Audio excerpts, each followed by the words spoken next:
And so that's what they chose to do. They have not told us exactly which case they choose to proceed on. And during the break, he said that's up to him as to which case he's going to proceed on and when. And it is, unless he's willing to waive that.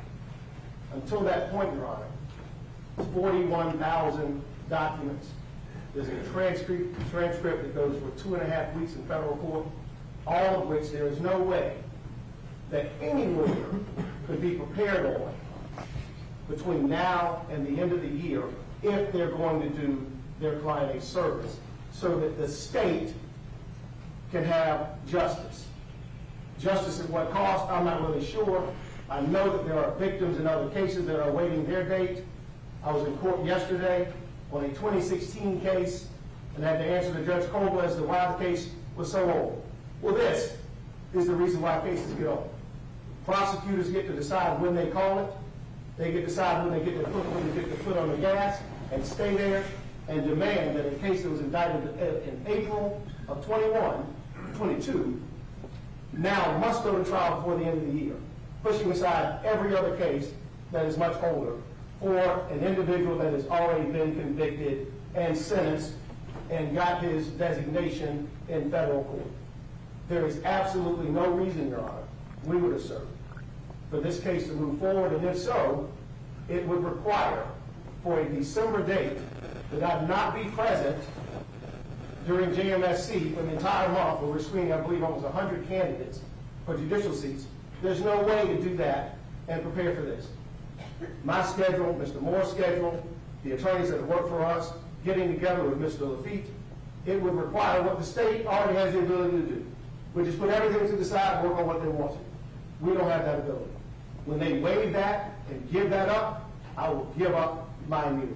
They will not, I will not. And that is why I believe that a trial date placing us in the fall is reasonable. The fall of 24 is reasonable given the factual circumstances in this case. And Your Honor, if I could just add one other comment. If Mr. Lafitte's federal appeal is unsuccessful and his conviction and sentence is upheld, then he may have decisions to make about these cases that might not require a trial. And so I tell Your Honor that because I don't think anyone wants to go through a trial and put the taxpayers to that extent if necessary. And I tell Your Honor that because I think I'll. Okay. All right, Mr. Waters. Your Honor, as to Mr. Rutherford's comments, he knows full well, of course, that when he's talking about cases in a particular circuit of the solicitor's office, that I have no control over that. What I do have involvement in and control over is the state grand jury charges. And obviously, Your Honor has been assigned by the Chief Justice of the South Carolina Supreme Court to preside over these matters. And so that's what we're here to deal with today, not what's going on in a different circuit in some other case. Mr. Rutherford elected to get involved in this matter. I'm not unsensitive to scheduling issues, but the state is here to say that if Your Honor sets a trial date, we will be ready and willing to try that case. And again, state grand jury, it's its own docket, it's its own method of going forward. What the state grand jury focuses on are cases like this that can be complex white-collar cases and cases that have a lot of underlying importance to the system itself. And again, my charge and the charge that was given to me by the Attorney General is to prosecute state grand jury cases, and that's what we're here to do. That's completely separate from the dockets that Mr. Rutherford may be dealing with in a different circuit elsewhere in the county and state system. So we believe that we're here, and again, he's saying that I'm calling the cases. We're here to say, Your Honor, give us a date, and we will try one of these cases. We can do the two Hampton cases together. They are similarly, they were both part of the same action. The Allendale case is a different case. That would need to be somewhere else. So if there was a case to do, it would probably be Hampton. We could do the two indictments there. But we are willing to try a case if Your Honor finds a date that works. And Your Honor, what I would say back to that briefly is if he wants to consolidate the Hampton cases, he didn't indict them together, I guess he'd have to make a motion to consolidate them, and then we'd have to respond. And I'm not in a position to tell Your Honor exactly what my position would be today. But I'll do whatever Your Honor tells me to do. Okay. Anything further? What from the state, Your Honor? At this point, I think we're done, Your Honor, but happy to answer any questions. When do you expect to know whether Mr. Lafitte will have to report to the federal institution? Well, as I think I told Your Honor the last time we were together, which was a couple of weeks ago in Kingstree, I expected to know today, and that's one of the reasons why we all talked about setting the status conference today. I expected to know today. Our briefing has been concluded in the Fourth Circuit for several weeks now. And the Fourth Circuit is aware of the fact that Mr. Lafitte has a report date of next Thursday, a week from today. I've talked to the United States Attorney's Office about asking Judge Gergel. Judge Gergel has deferred his report date once because of the pendency of the Fourth Circuit's decision. If we don't have a decision today, and I'm expecting that we're not, Judge, I just checked my email to see if I'd seen anything, and we don't have a decision. If we don't have a decision today, I'm going to ask Judge Gergel today or tomorrow to extend his report date one more time, and the government told me they'd tell me what their position was at the end of the day today. I had that discussion with them yesterday, not this morning, but yesterday. But as Your Honor understands, if he does get a report date, and his appeal bond is denied, and he is transferred to Coleman, that's going to make it way more difficult for us to get ready to try a case this fall. Way more difficult. Way more difficult to try the case this fall. Yes, sir. No. Yes, sir, because I won't have access to him. He asked for a Judge Gergel asked the Bureau of Prisons to designate him to Jessup.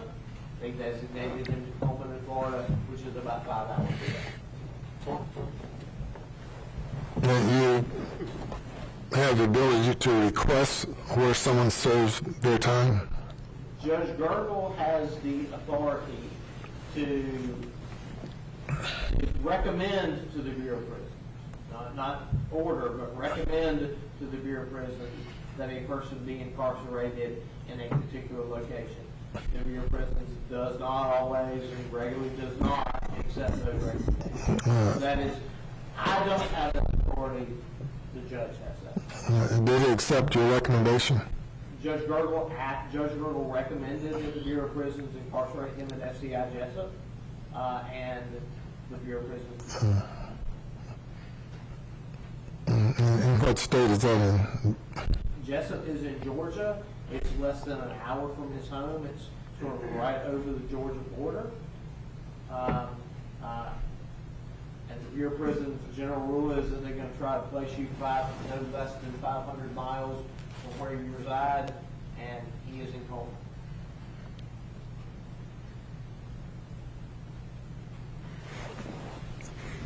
All right, any other words of wisdom? From the state, Your Honor. No, Your Honor. I got plenty, but I'll say.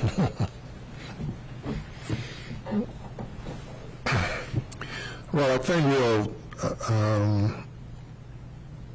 defer any decision about a trial date today until we can review things, maybe in another month or 6 weeks or so, and see where it all stands. Thank you, Your Honor. We very much appreciate that. All right. All right. And Your Honor, I assume that if he gets a report date and we know he's going to be transferred immediately, Your Honor would expect me to notify the court? Yeah, yes, sir. Very well. Thank you, Your Honor. All right. Thank you all.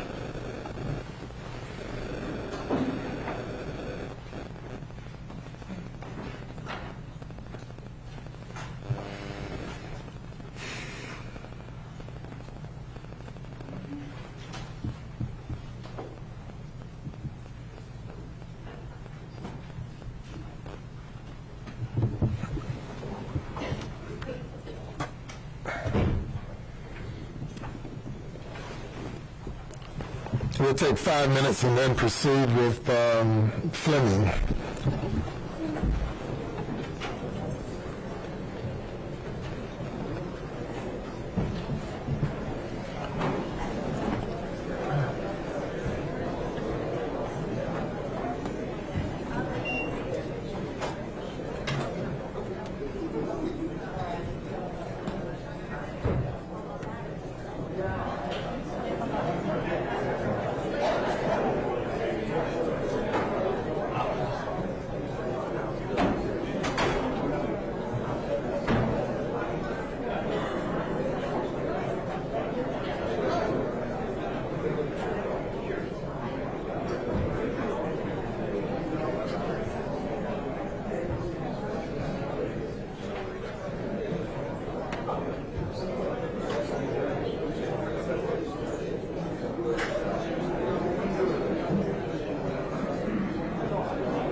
Yes, sir. May it please court, Your Honor, we're here on the State versus Corey Fleming. Mr. Fleming is present with his counsel, Debbie Barbier and Nathan Williams. As Your Honor is aware, back on August 23rd, 2023, Mr. Fleming pled guilty to all the state grand jury charges against him. Those are 23 separate charges. Just very quickly to detail those. The first one is 2021 GS 4730. Which was indicted by the South Carolina State Grand Jury in March of 2022, and that alleges 18 counts against Mr. Fleming for victimization of Gloria Satterfield's estate and ultimately her sons as beneficiaries of that estate. And I would point out that we do have representatives of the Satterfield family here today, as well as their counsel, Eric Bland. I believe some of the victims want to address the court at the appropriate time. Your Honor, we also have State Grand Jury indictment 2022 GS 47-2. That was indicted by the South Carolina State Grand Jury in April of 2022, and that alleges 5 counts against Mr. Fleming, and that is where the victim is Ms. Pamela Pinckney. And we have here Representative Ms. Pinckney, Justin Bamberg, who's here. Ms. Pinckney wanted to attend, was unable to make it, but Mr. Bamberg will be speaking on her behalf here today.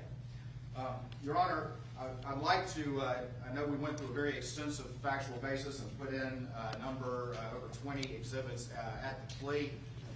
And as I described it at the plea, I think that the issue here is if we were in traffic court and the speed limit was 55, and Mr. Fleming wants to say, well, I admit I did 58, and the state, if I'm the trooper, I'm like, no, Your Honor, we clocked him doing 90, weaving in and out of traffic like a video game. And so what I'd like to do, Your Honor, with the court's indulgence is just kind of detail some of the facts that show the true and real extent of the conduct here, because again, it does go to the heart of the state judicial system.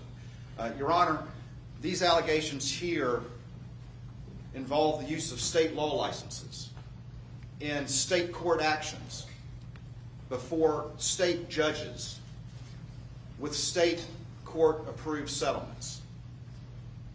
So ultimately, Mr. Fleming has admitted to a violation and abuse of the state judicial system.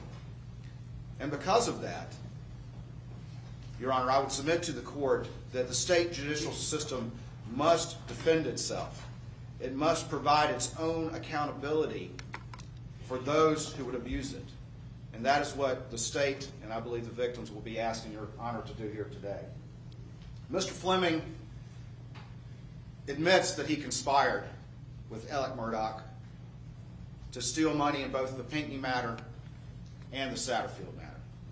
He admits that, Your Honor. He admits to colluding with Mr. Murdaugh in the Pinckney matter when he was recruited by Mr. Murdaugh to represent Ms. Pinckney because she was a driver in the crash, but also a plaintiff, and so they needed another lawyer involved in the case. Mr. Murdaugh represented the other clients, including Hakeem Pinckney.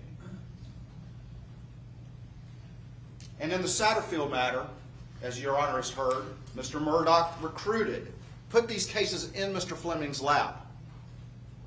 In the Satterfield matter, where Mr. Fleming was going to represent the estate and represent the sons of Miss Gloria Satterfield, but Mr. Fleming was going to behind the scenes collude with the defendant in that action. Not the attorney, but the defendant himself. And what Mr. Fleming,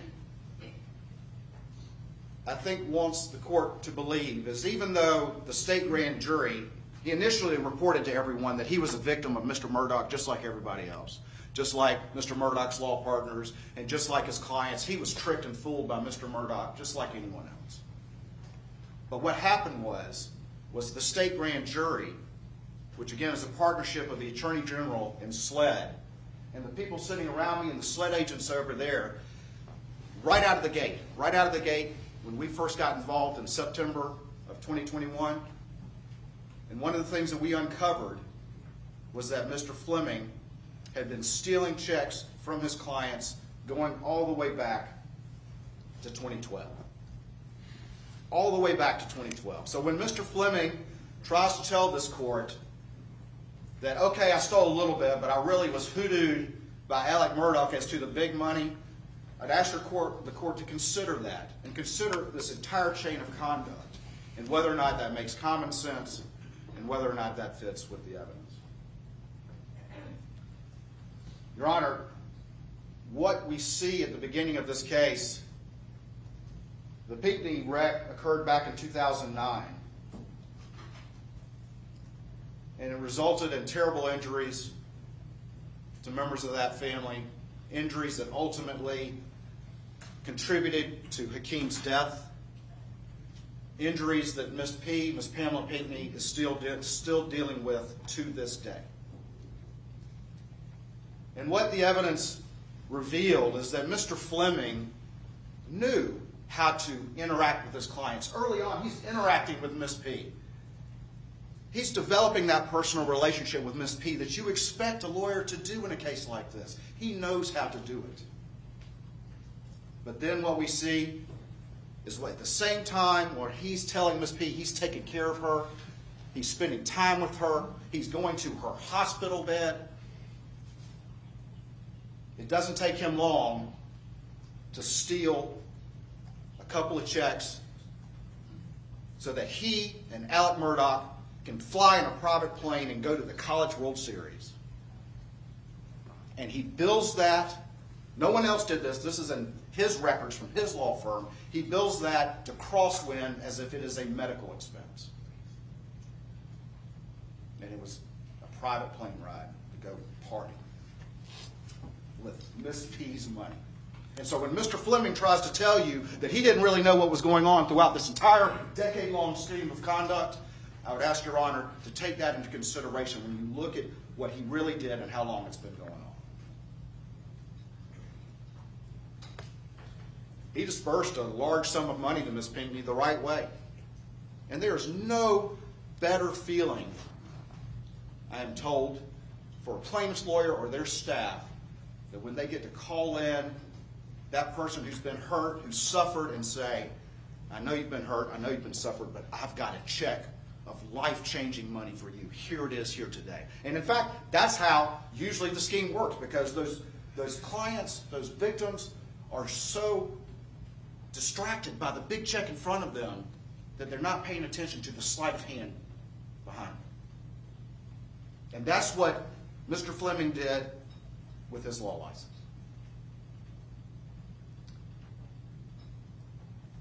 Mr. Fleming stole those Crosswind checks in 2012. And one of the facts I have to reiterate for Your Honor is we mentioned another civil action in which Mr. Fleming was not actually the defendant, but he pretty much was the defendant because it was a close family member who was the defendant. And what the investigation revealed was that Mr. Fleming, as essentially the defendant, was doing the legal work in the case, and they were essentially using Alec Murdaugh's name as the plaintiff's lawyer. To the point where there's an email where Mr. Fleming sends to Alec Murdaugh's staffer the petition and the order with the settlement in there and says, hey, I need you to send it to the defense lawyer so it doesn't look like it came from me.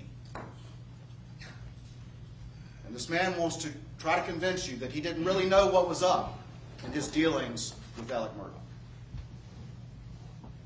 Murdaugh.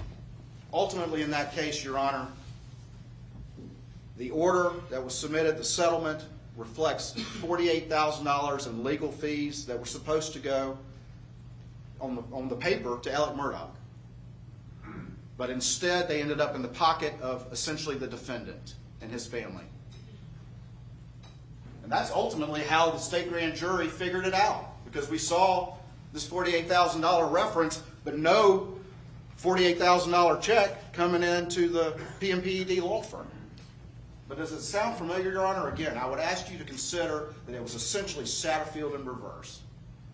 Except this time, Mr. Fleming was the beneficiary as essentially the defendant of receiving monies that were supposedly going to the plaintiff and the plaintiff's counsel.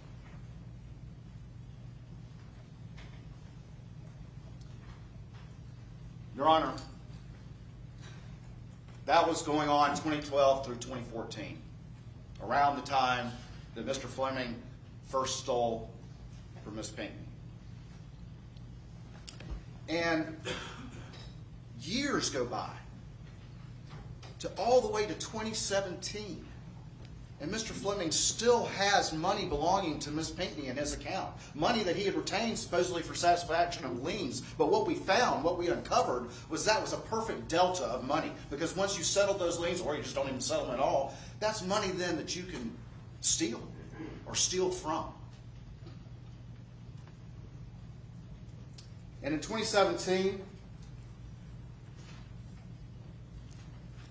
Mr. Murdaugh cuts a check for $4,560 and delivers it to Alec Murdaugh, or causes it to be delivered for fake expenses of Miss P's money. Again, when you consider what he's trying to convince you, think about the entire course of conduct here and how these two men operated together. But more importantly, he also cuts a check for $89,000, over $89,000 of Miss P's money, and cuts it to PMP, and Alec Murdaugh promptly converts it to Forge. This is a man, again, who knew how to interact with Miss P, who had interacted with Miss P, who had sat by her bedside as she suffered from the injuries of that wreck. Does he call up Miss P in 2017 and say, "Great news, I got $89,000 more of your money"? Does he call up that client that he had that personal interaction with? No. He just gives it to PMP&D, gives it to Alec. Makes no effort to contact her. Again, when we look at this entirety of these events, and Mr. Fleming tries to tell you, okay, I got caught red-handed stealing a little bit, but I didn't know about all this other stuff. It doesn't fit with the evidence. It doesn't fit with common sense. But if we had any question, and we're going to get to the 3 checks in the Satterfield matter. There were 3 checks. There were one check for over $400,000 that Mr. Fleming made out from his trust account to just the single word Forge, which in and itself is ridiculous. Just the word Forge. A second check for over $2.9 million. This is money that's supposed to go to this family right here, Your Honor. Made out to the word Forge. And a third check for $118,000 made out to the word Forge. All of that money was supposed to go to this family, and it doesn't. Mr. Fleming, I believe, wants to convince Your Honor that when he cut those checks representing the proceeds that were supposed to go to this family and gave those, caused those to be delivered to Alec Murdaugh, made out to Forge, that he didn't know that Alec might take any of that money. That he thought every penny of that money was going to go to those boys. And it doesn't make sense. It doesn't make sense with the history here, and it doesn't make sense with the specific evidence in this case. And let's talk about the first thing that we have. Aside from just, it doesn't make common sense. It doesn't make common sense to make out a check just to the word Forge. It doesn't make sense because Forge doesn't take money in the traditional sense. It doesn't make sense because his own staff testified that Mr. Fleming did everything differently in this case.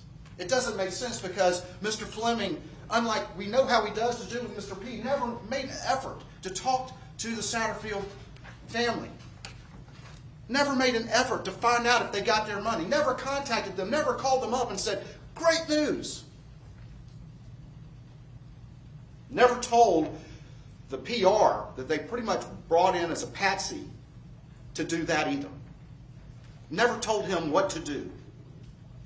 And I'll talk a little bit more about that in a second, Your Honor. In December of 27, though, if we had any illusion that Mr. Fleming, when he cut those checks to Forge out of his trust account, when he received the settlement money in his trust account, that that's not how you do a structure, we have that email that I detailed for Your Honor, where Michael Gunn at the legitimate Forge explained to Mr. Fleming and his staffer, you received the money, we can't set up a traditional structure.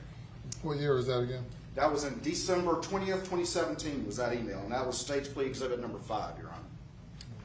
And I have another copy of the plea exhibits, if Your Honor, I don't know if Your Honor has Yes, some. sir, if you would. I'll pass those up.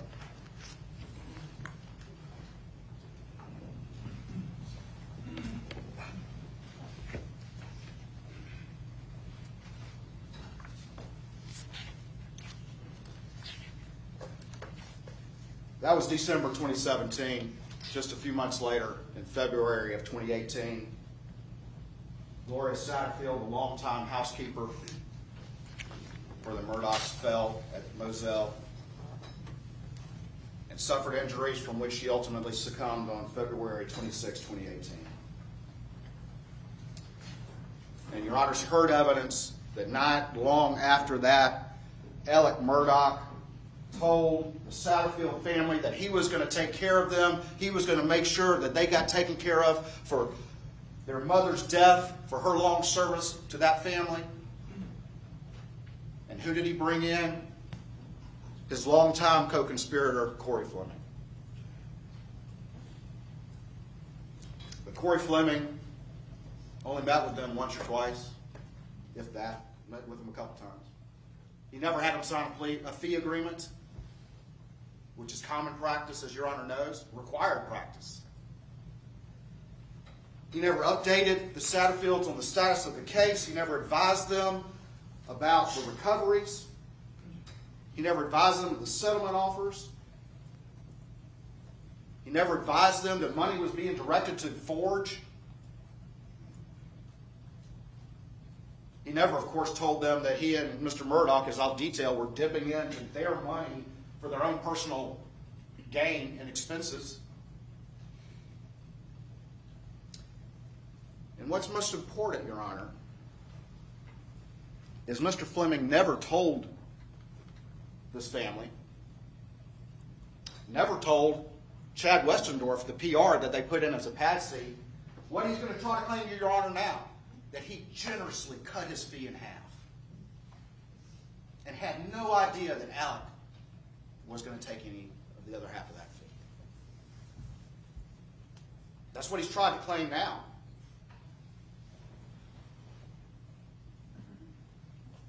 Cut his fee in half, and never once tells the PR that. Never once tells them that. You know what kind of lawyer I am? I'm going to cut my fee in half. $600,000 is enough for me. And why doesn't he tell them that? Because he's got an arrangement with Alec Murdaugh, and all the evidence in this case reflects it. It works out to be just like a fee split you see over and over again, and the reality is, the reason is because they co-litigated the case.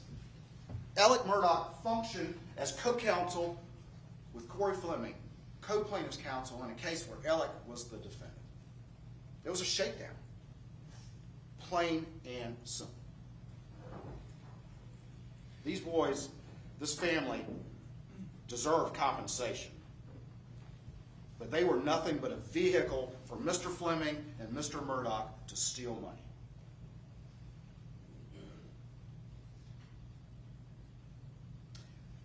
Again, looking at common sense and what the evidence reflects.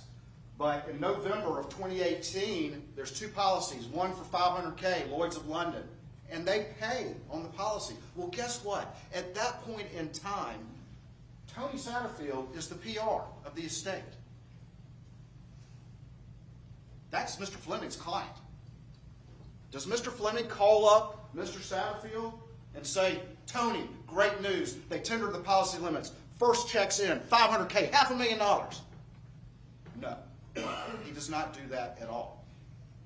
In fact, he, and we have the email, instructs his staff, hold this check until we can get the PR changed.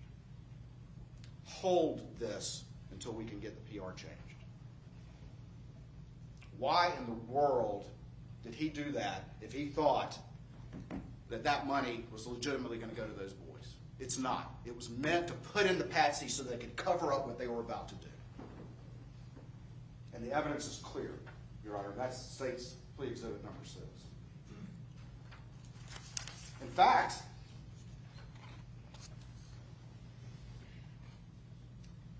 they get the check. Lloyd's of London cuts that check on December 4th, and they make it out to Chad Westendorf. He hasn't even been designated as the PR yet. They haven't even changed it yet. They already get the check made out to Chad Westendorf. And Westendorf was clear, and the evidence is clear, that he was not instructed what to do. In fact, he was always told by Mr. Fleming, I got it. I'll handle it. Do I need to do anything? Do I need to open a bank account? No, I got it. I'll handle the disbursements. That's not Alec, that's Mr. Fleming saying that, according to the evidence gathered in this case.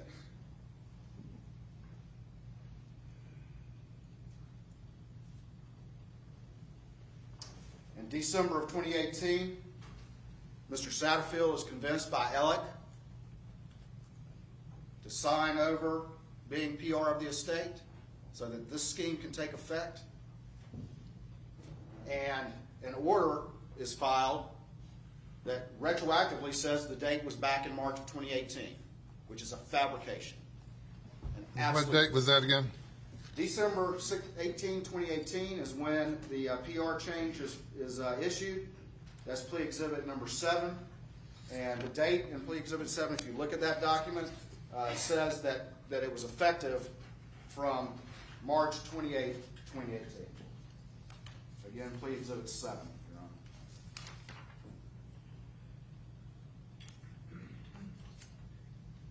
Complete fabrication.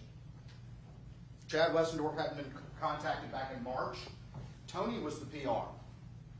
This is all after the fact to hide what they're about to do. And so when he says he thought that check that he got to forge, which he cut shortly after this, for $403,000 was actually going to go to an account for those boys, aside from the fact that that's not how it works, and it makes no sense, and it's made out to a single word forge, it's all an after-the-fact reconstruction to put in their patsy so they don't know that they've gotten a recovery. And Mr. Fleming is at the center of that.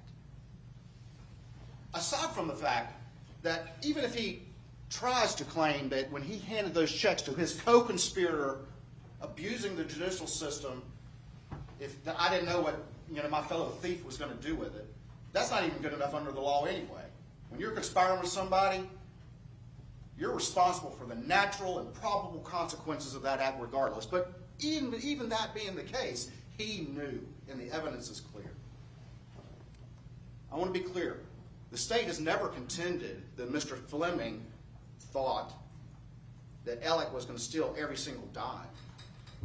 Because that's not usually how the scheme works, right? As I just stated, you're usually handing some big check, life-changing money to people who've never had that kind of money before, and they're so distracted by that they don't realize you're stealing right from behind them. But for Mr. Fleming to claim that when he delivered those forged checks representing the vast bulk of all this money, that he thought that every dime was going to go to those boys, it defies common sense, it defies the evidence, it defies what he knew how things were supposed to work.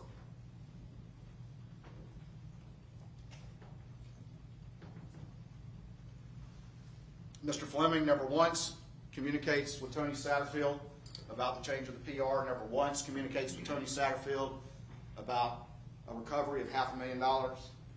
Instead, he deposits the check that they had pre-made out to Chad Westendorf even before the change of PR. And then Mr. Fleming prepares a petition for approval of wrongful death settlement and an order.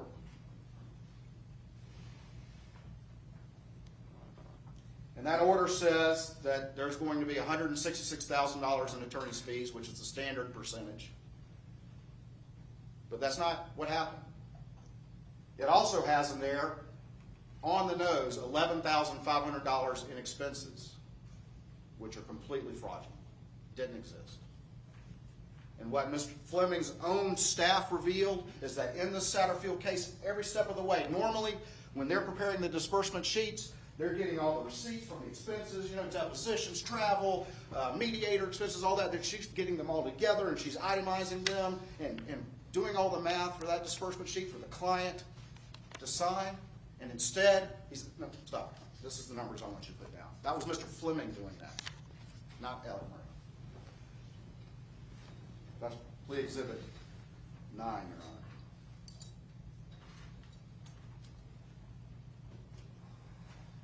January 7th, 2019, they get Chad Westendorf to sign a disbursement statement. Again, it's got those fraudulent expenses of $11,500 on there. This time it does indicate that the attorney's fees is $50,000. Again, cutting the fee, but never telling anybody, telling Mr. Westendorf, hey, let your clients know what a great attorney I am. I'm cutting my fee in half, or less than half. Out of the goodness of my heart.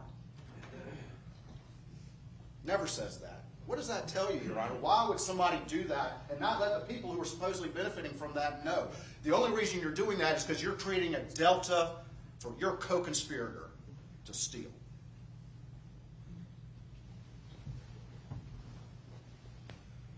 Mr. Fleming, when that check gets cut, Mr. Westendorf's like, what do I do, man? Tell me what I need to do. And he says, I'll handle the disbursement. Mr. Fleming does. I'm going to pay some medical expenses, which he never does. Absolutely never does.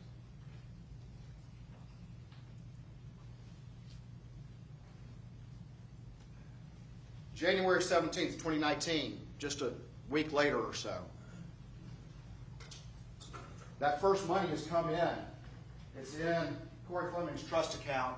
And this is the first evidence where we see Mr. Fleming be like, yeah, that's a lot of money. I think I'll just go down and take some of it. And he goes down to a staff member and says, cut me an $8,000 check made out to me from the trust account of money belonging to this family and say it's expenses for the case. They're completely fraudulent. We can look at Mr. Fleming's accounts. He may not remember why he did it, but we can see why he did it. Bank records tell a story. And we can see the balance in his account and how low it was. And we can see that money come in, and it immediately goes to pay a mortgage and other personal expenses. Needed the money, had their money, and just walked down to a staffer's desk and said, cut me a check. Stolen. Ultimately, there's a mediation.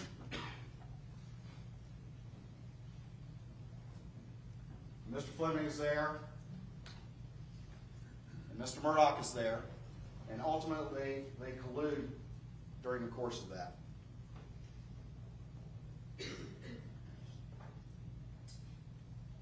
And Mr. Murdaugh is like, Bo, I got to get me something out of this. I got to get me something out of this, Corey.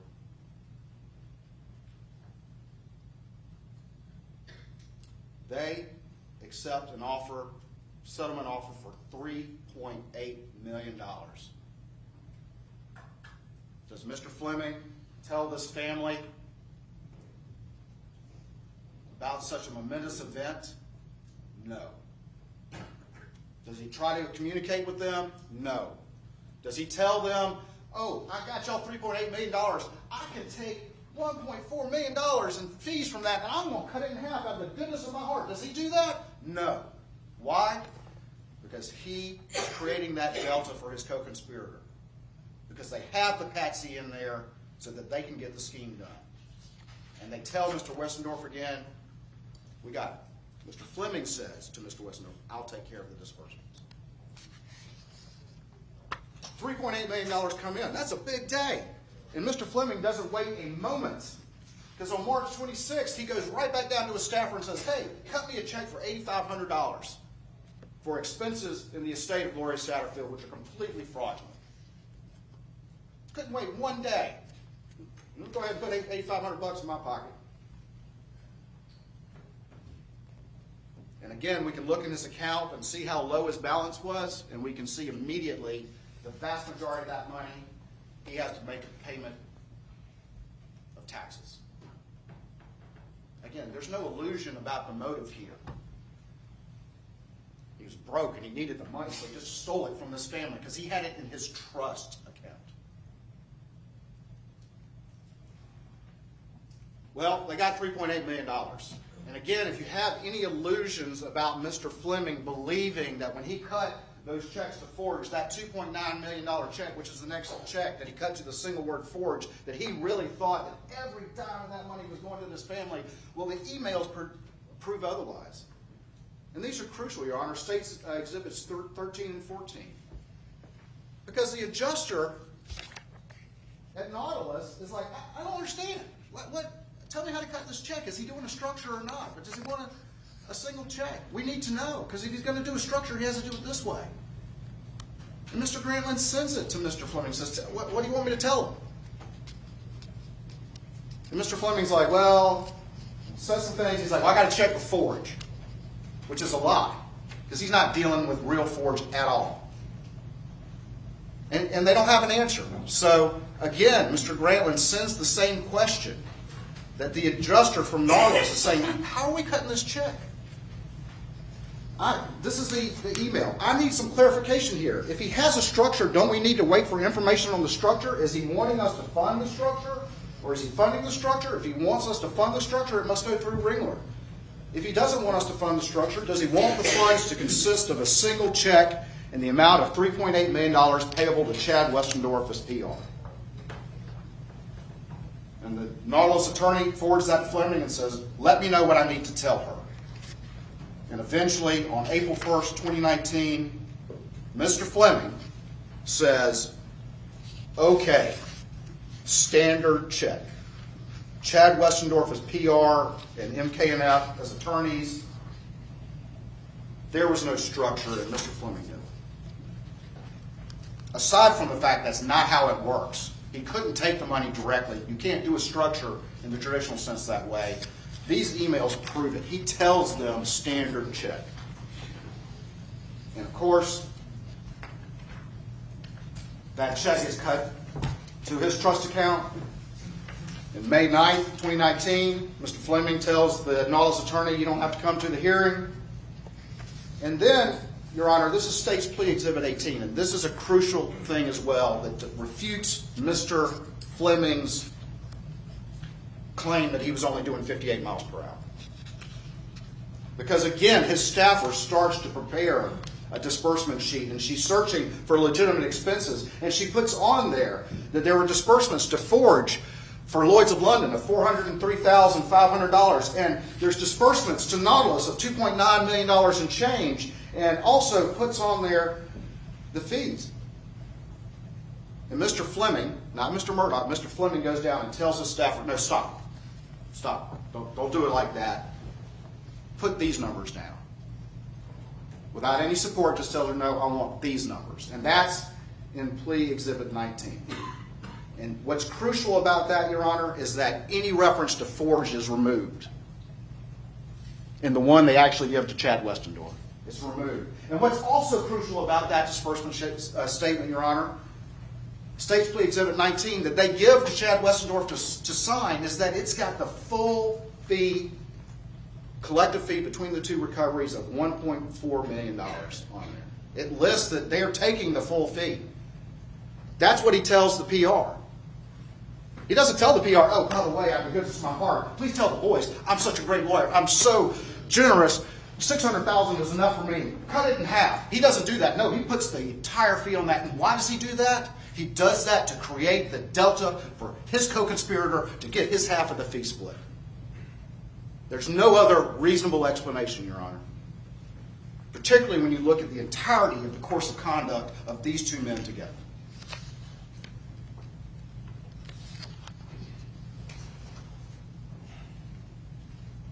So, Mr. Fleming takes his fee of $600K for Nautilus and $50 for Lloyd's, and then causes that check to be made out to Forge and has it delivered ultimately to Mr. Murdaugh. That's in May of 2019.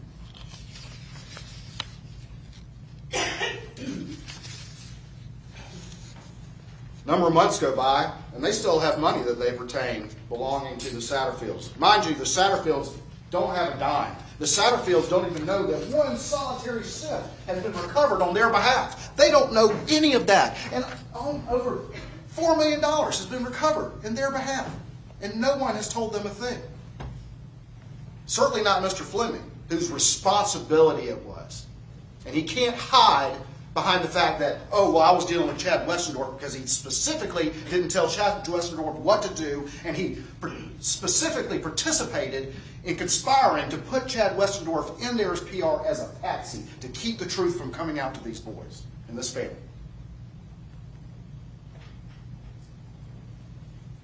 But still got money in the trust account. Mr. Fleming needs some walking around money.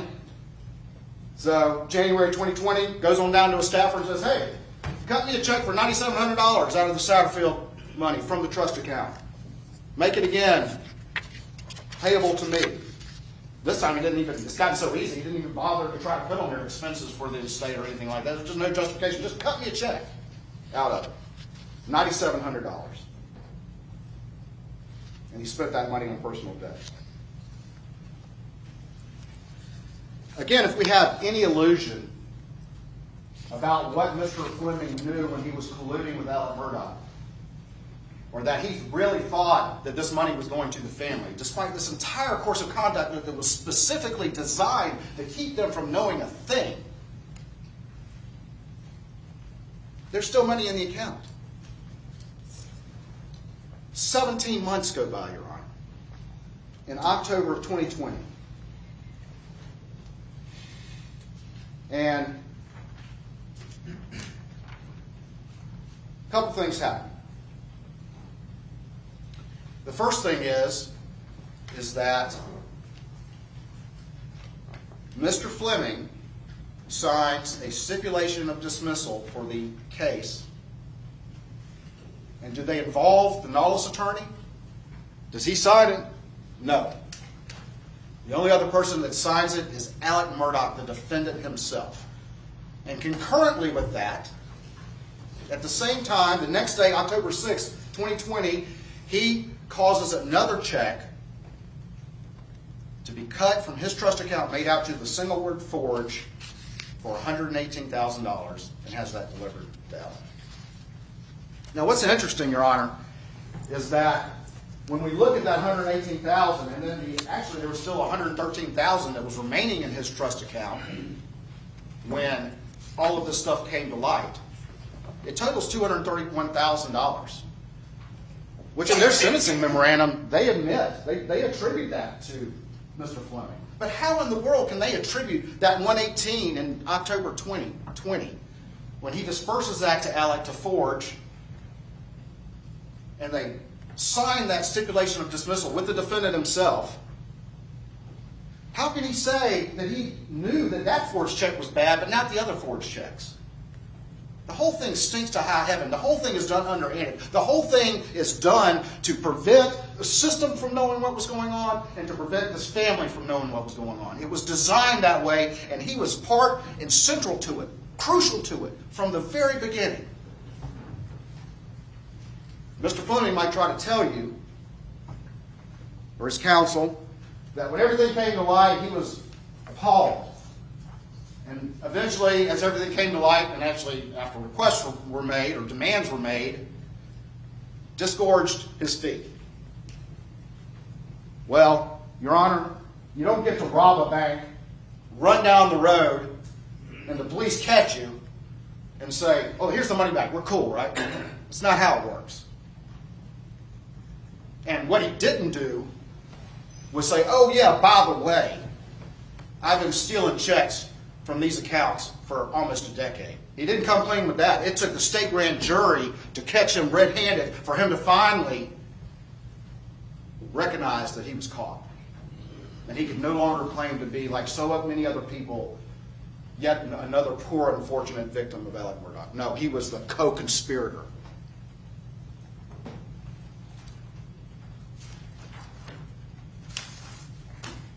Your Honor, when we total up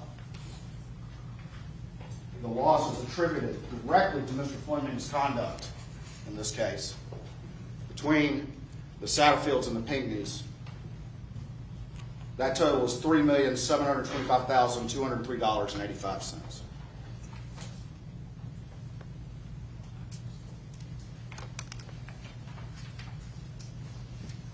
Everything about this case and how it was done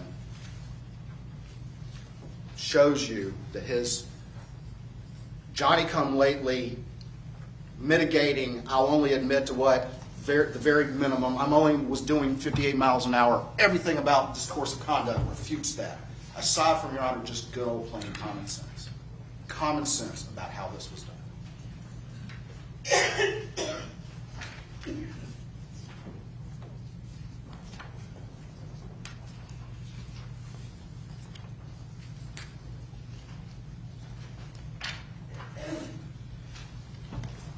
Your Honor,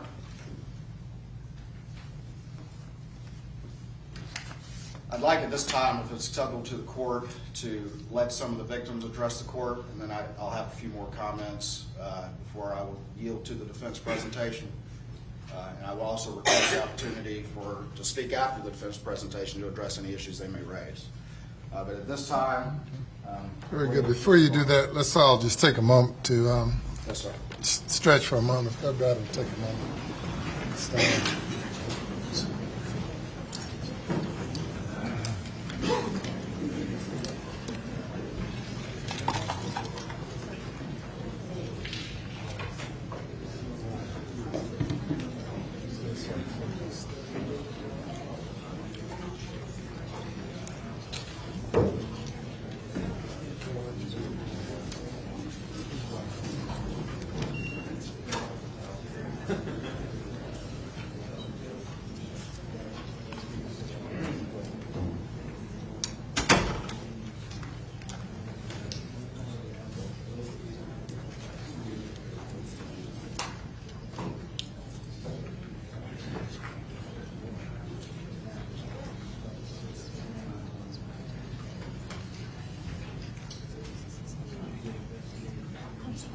Came from St. George. We were in Barnwell. I thought the reporter said she was coming down last night. Was she? Yeah. Yes, I don't know. I just Yeah. received that. She was leaving Barnwell yesterday to come here. Notice.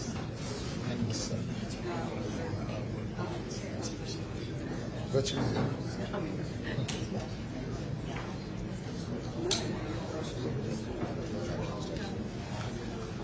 Sure.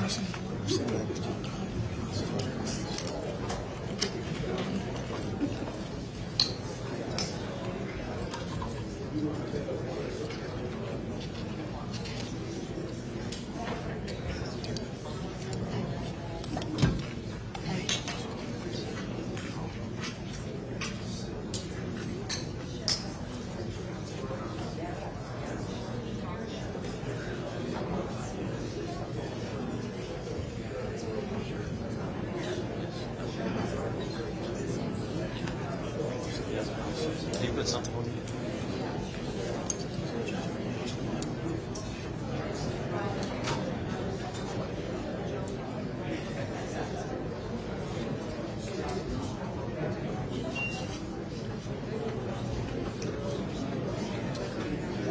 Okay, we'll come to order.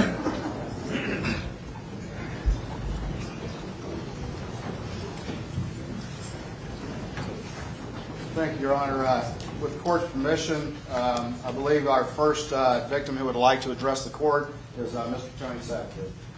Okay.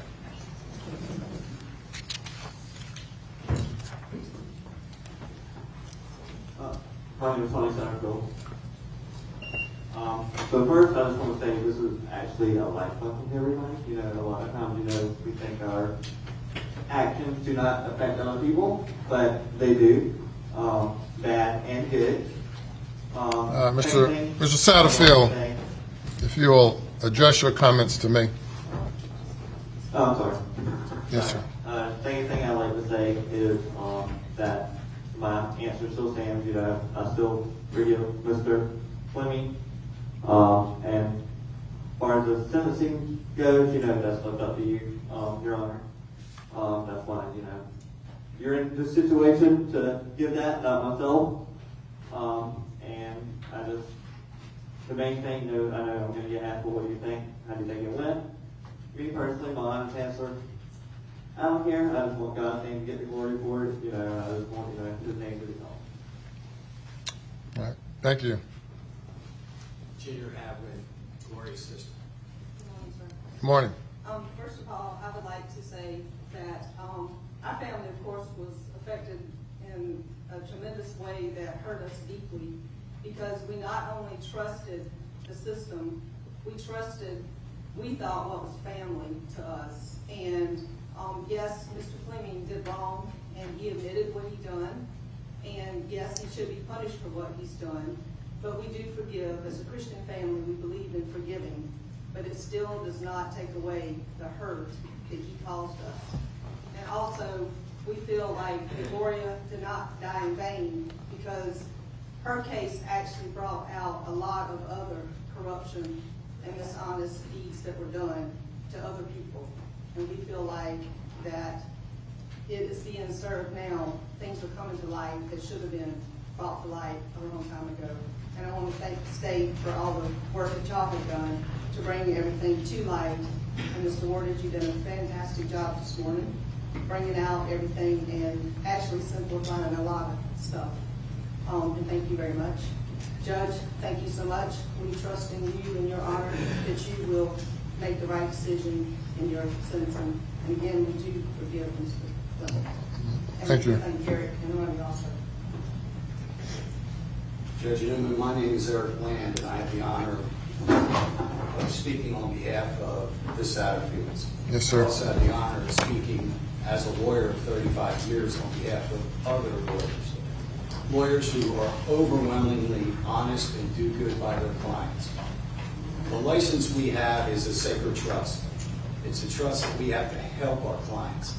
It's not a ticket or a license for us to take from our clients. And, you know, it's natural that we want to dislike criminals. We want to dislike people like Mr. Fleming. But you're going to hear from a courtroom of people that he's a nice guy. But unfortunately, nice guys sometimes do criminal activity. And so you have to balance today not only the sentencing of the man, but sentencing the crime. Because our profession, a profession that I love, a profession that you love and dedicated your life to, has been stained. And you understand that when things like this happen, when lawyers take money from their clients, especially in this case when it's millions and millions of dollars, that the jokes multiply by 10. I've never liked lawyer jokes. I don't like people mocking lawyers. I don't like the nasty things that sometimes that people say. But one criminal activity in this type of case germinates and hurts our profession for a long, long time.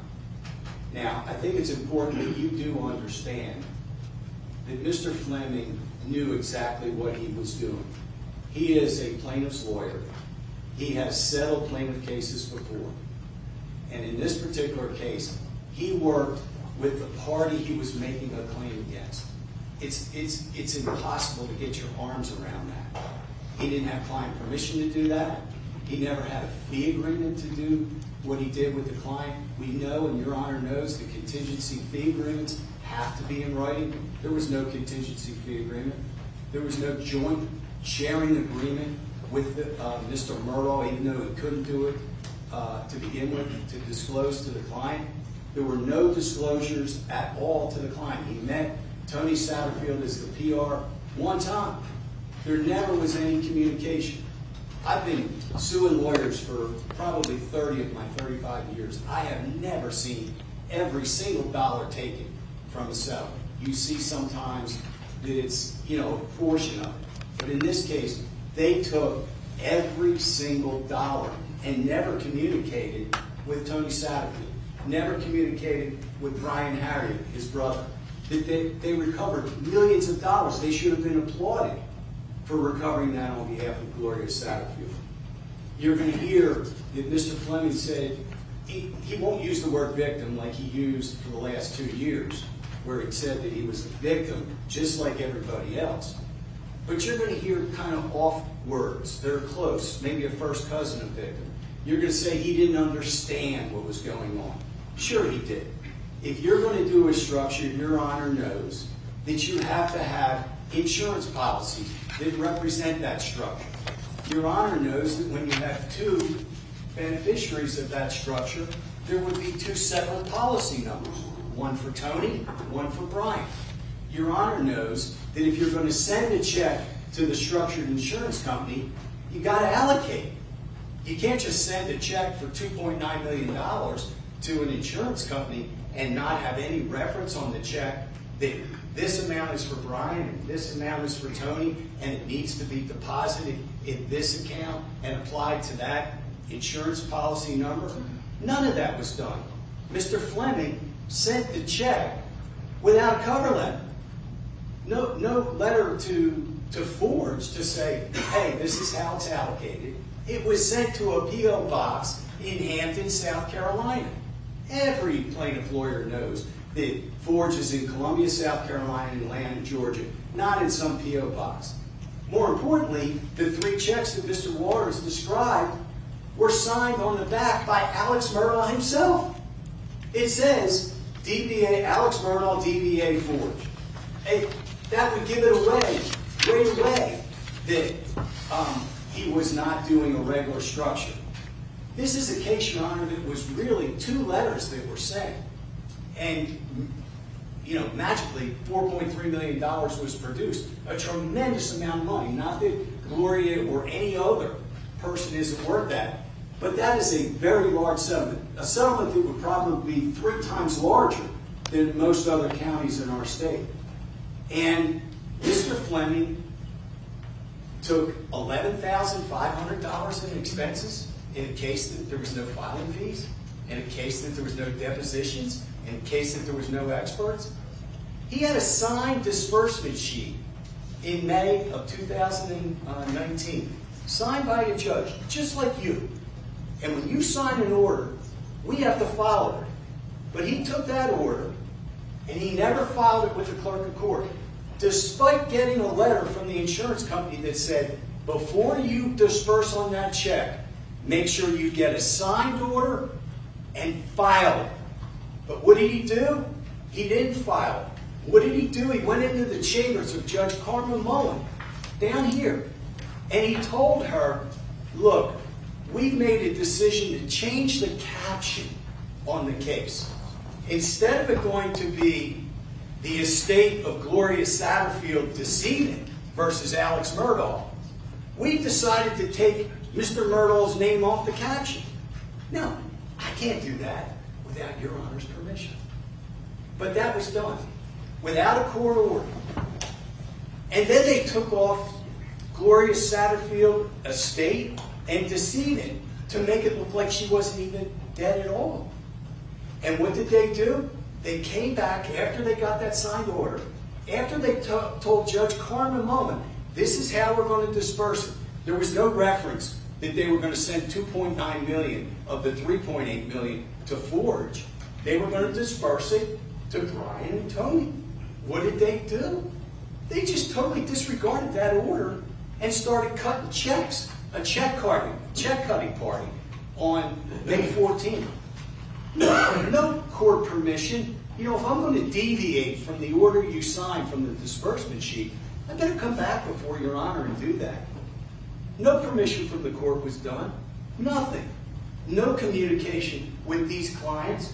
This young man here, who's a vulnerable adult, who's in his 30s, lost his mother. Alex Murdaugh and Corey Fleming knew that his trailer was being foreclosed on, and he didn't have the money. And they're sitting on $4.3 million of their money while he's getting pushed down on the street and loses his mother's trailer. That was all she had. That was all she had.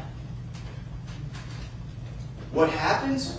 He keeps money in his trust account. Judge Mullen signed an order that said, you disperse every single penny in your trust account. As Mr. Woodard said, he kept it for 18 months in a case that was over with. In a case that he went before Judge Mullen and said in May, I need $105,000 of additional expenses that we spent. That's going to be dispersed. Again, in a case that no lawsuit, no depositions, no expert witnesses, and it was $105,000, not $105,172.27. It was just blatant thievery in open eyes of everybody except the 2 most important people that we work for, the clients. And what happens? Like Mr. Woodard said, on October 12th of 2020, 17 months later, they decide we're going to cut some more checks. And you know what? We better get this case off the docket. So Mr. Fleming and Mr. Murdaugh decide to sign a stipulation of dismissal. Mr. Murdaugh had a lawyer, John Grantland, who represented Nautilus Insurance Company. He wasn't contacted. Mr. Fleming knew that there was a lawyer involved, and they dismissed the case. Yet he sits on another $113,000 for another year, all the way up to the fall of 21, when he finally was caught, when I finally surfaced on September 7th with my partner, Ronnie Richter. Now, I will say this. Of all the defendants that we got money for, and we can announce that we've recovered more than $7.5 billion for the Satterfields from a number of sources. Mr. Fleming was the first to come forward in the fall of 21. He did disgorge himself of the $680,000. His insurance company did pay the full value of his policy. He did finally disperse the remaining $113,000 in his trust account to my clients, and there was additional monies paid by his law firm. But the last thing I want to add, Your Honor, is he fought these charges.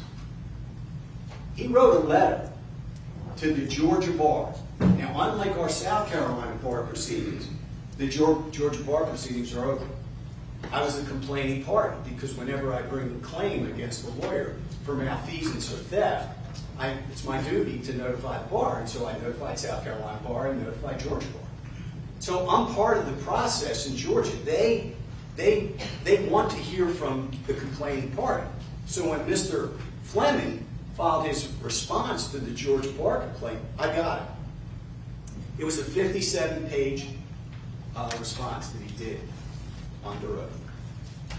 Swore to tell the truth, just like he's going to do when he stands before you today. You know what he told the Georgia bar?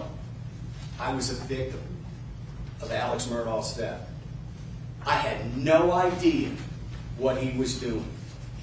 I was duped just like everybody else. I didn't understand how to do the structure of Forge.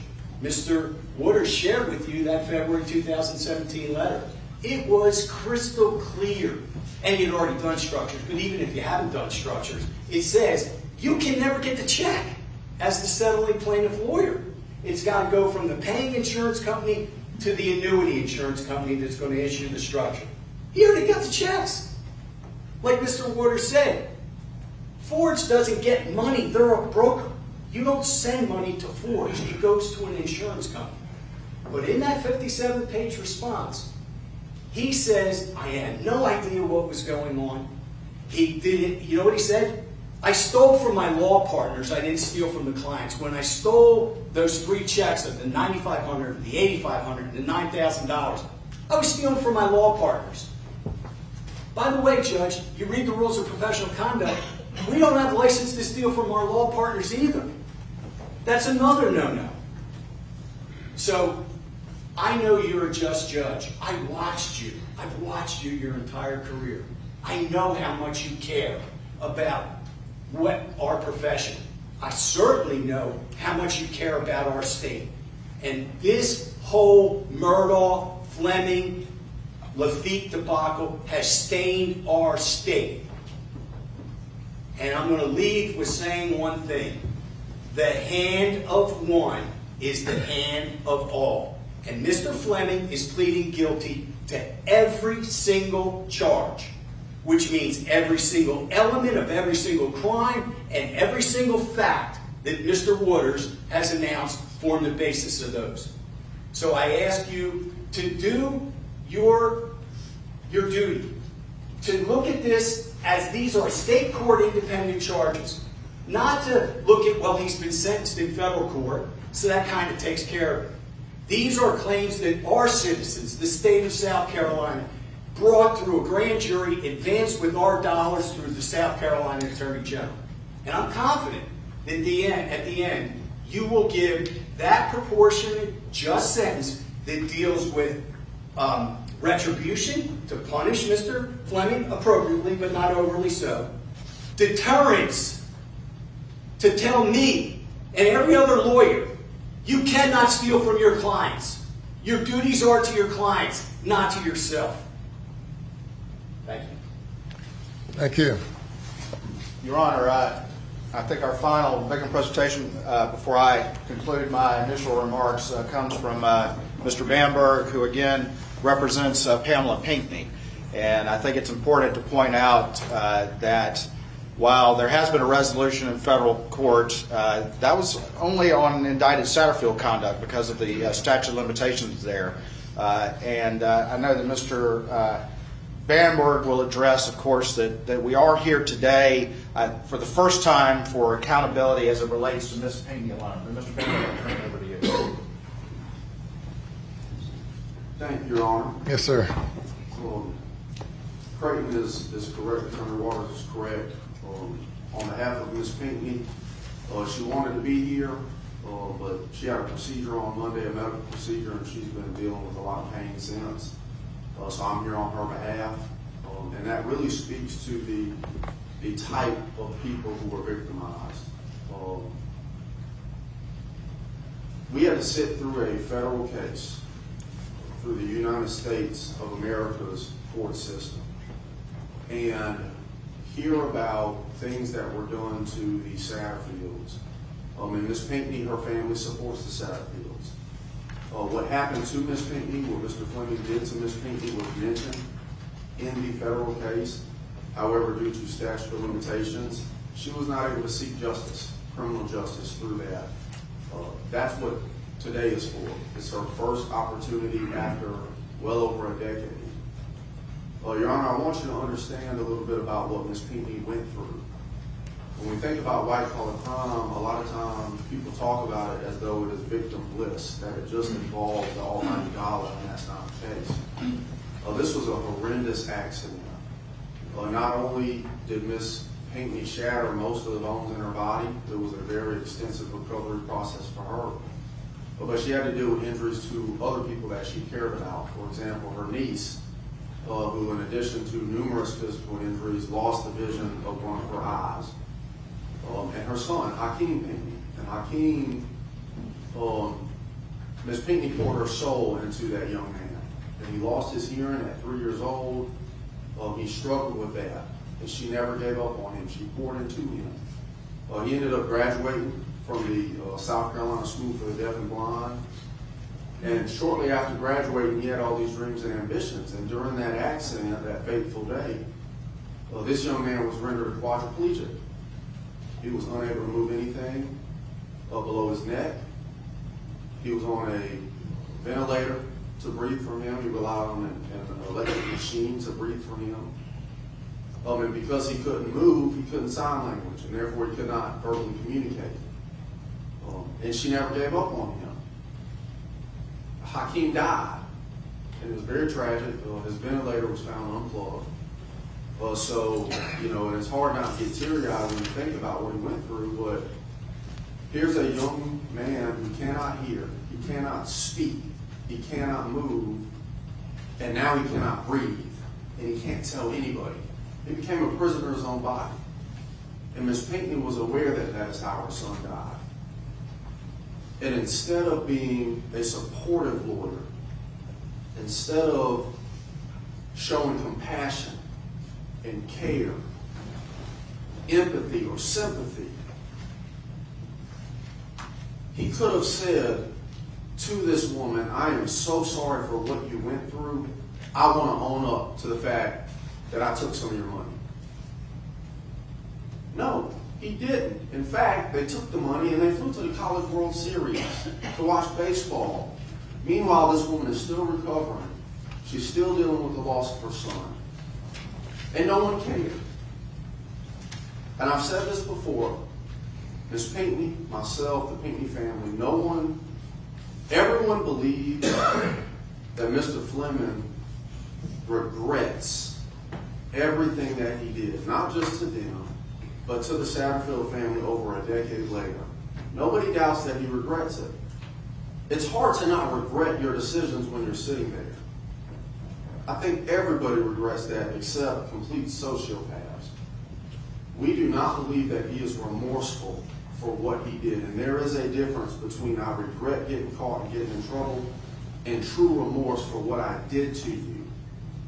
When we hear these numbers, Your Honor, and we hear numbers like $500,000, we hear numbers like $3 million. We hear about total amount of money stolen.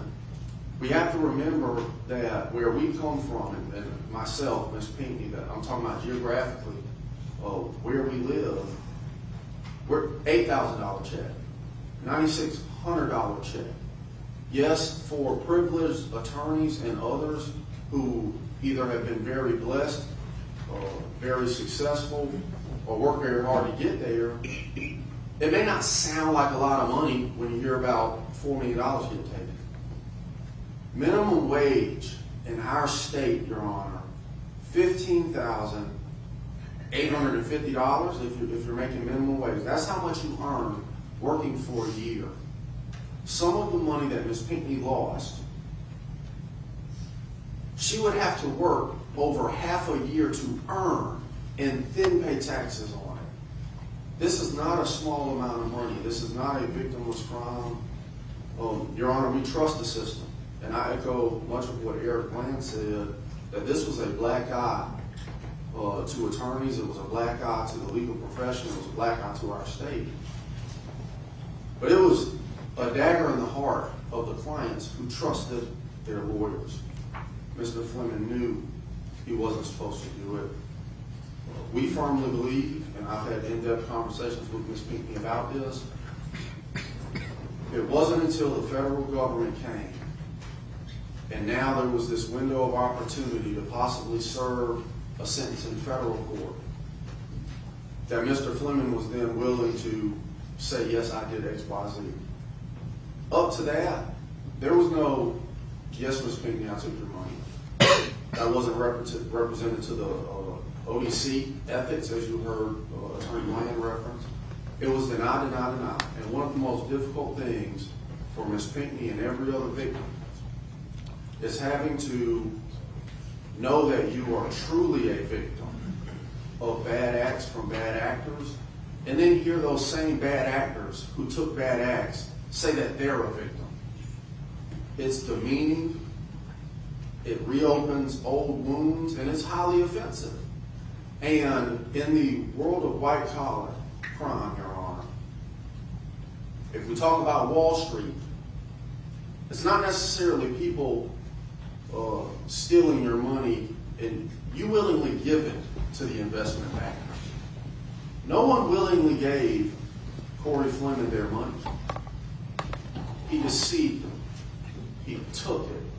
You know, and I know that there will be folks who will speak very positively about him. And we have no doubts that to a lot of people in his life and over the course of his life, Your Honor, he was an amazing person to them. He did do wonderful things to them. He was very giving to them.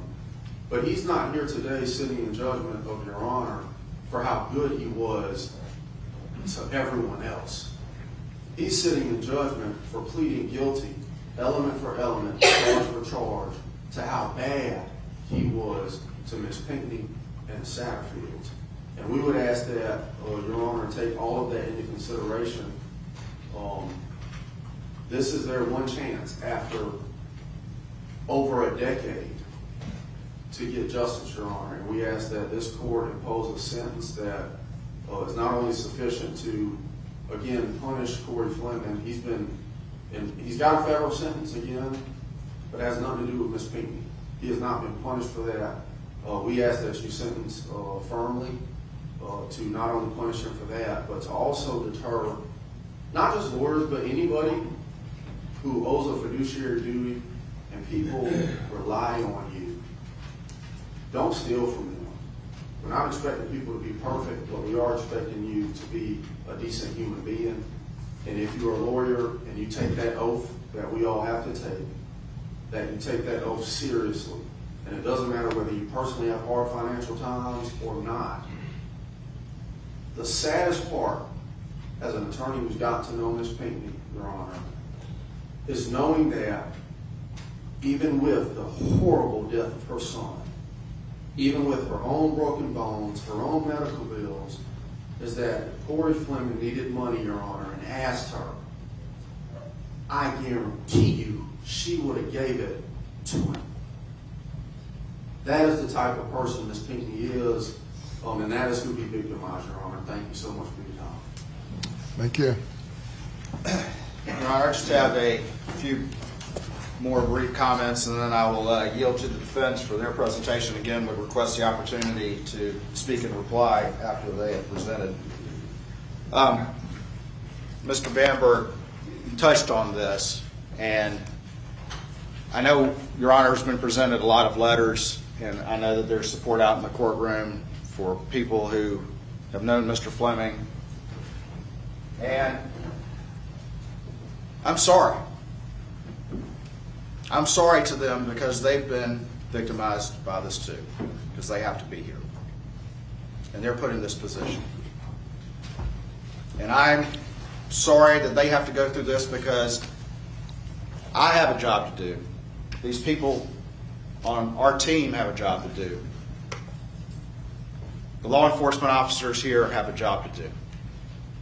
And the reality is that to be a con man, it depends on trust. It depends on reputation. It depends on the inherent credibility that comes with having a law license on your wall. It doesn't work otherwise. It depends on someone who doesn't have a prior record, which Mr. Fleming does. That's how con men work. That inherent trust and reputation is what they tread upon for this scheme. It doesn't work without all these good things that people are going to say that they believed about Mr. Fleming. It's the only way a con man can succeed is if people trust him. And they did. And he betrayed them. You might hear a little bit about the process, and you may hear essentially that the state, the Attorney General, the State Law Enforcement Division are being unreasonable because we refuse to accept and just check the box that Mr. Fleming was only doing 58. Instead, insisting, because of the hard work that was done by all these folks, to really dig deep and uncover the truth. The truth matters, Your Honor. The truth about what happened to the system matters. The fact that he was doing 90 miles an hour matters. It matters. It's not enough to just say, I did 58, and we'd say, okay, that's fine, we're done here. What really happened matters. When it affects the integrity of the system, when it was abuse of the system, of the very courtroom in which we are in right now.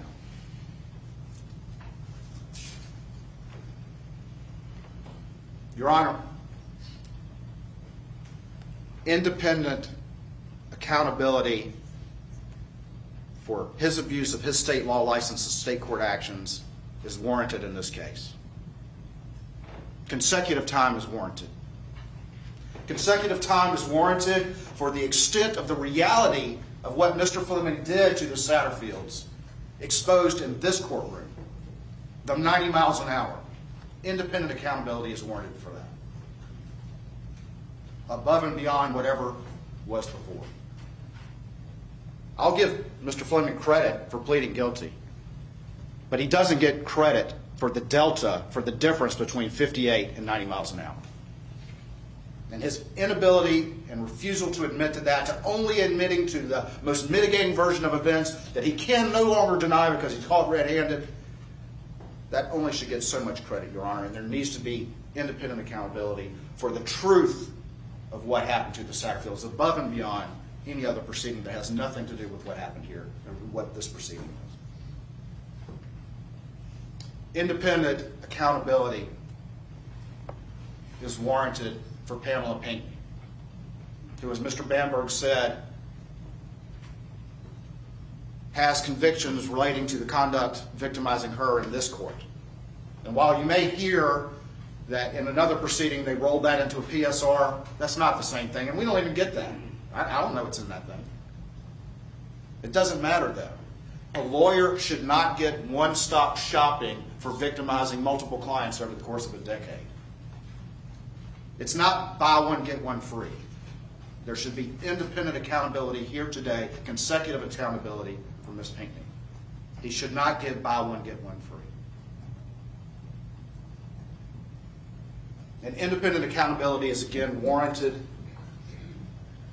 for the state judicial system itself. It must defend itself and have its own independent accountability and not allow someone, when the state is unhappy with 58 miles an hour, to just make a deal and that be the end of it. I ask Your Honor for consecutive sentencing. I ask Your Honor that even if you run sentencing for the Satterfields concurrent to anything else that happened, that any sentence for the Pinckneys be consecutive. I ask Your Honor not to let Mr. Fleming, who I think we have established has not completely come clean with the reality of his behavior and only admitted to what he's admitting to now because he got caught red-handed. What is his exposure for in the Pinckney case and the Satterfield case? Stand by, Your Honor.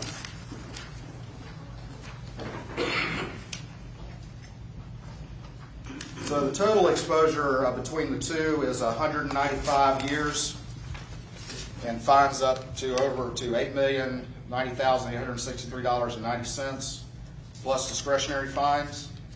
Your Honor, if we look at the Satterfield crimes, count 10 is a criminal conspiracy, which is 0 to 5.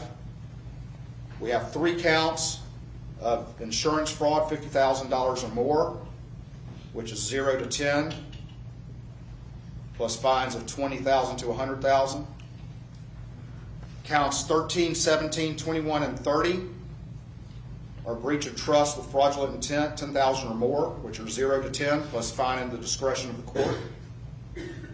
Counts 14, 18, and 22, value of money laundering, value $100,000 or more, carry a potential sentence of up to 20 years, Your Honor, and a fine not to exceed $250,000. Counts 23, 25, and 27 are breach of trust with fraudulent intent, value $2,000 to $10,000. That's 0 to 5 plus fine in the discretion. Counts 24, 26, and 28, 3 counts of money laundering, value $300,000 to $20,000, which is 0 to 5, and or fine not to exceed $250,000 or twice the value of the transactions. And then count 29 is computer crime, value more than $10,000, which is a 0 to 5, and or fine not more than $50,000. Your Honor, that is the Satterfield case. For the Pinckney case, 2022 GS 4702, again, both of these indicted by the state grand jury back in early 2022. We have counts 5 and 9, which are breach of trust with fraudulent intent, $2,000 to $10,000, which are 0 to 5 plus fine in the discretion, or fine in the discretion. Counts. You say 0 to 0 to 5 or fine in the discretion for that one, Your Honor. Count 6, breach of trust, $2,000 or less. That's actually a 30-day offense, Your Honor. Or a fine not more than $1,000. That would have been one of the crosswind checks, which was like $1,400. Count 7, which is criminal conspiracy, that's 0 to 5.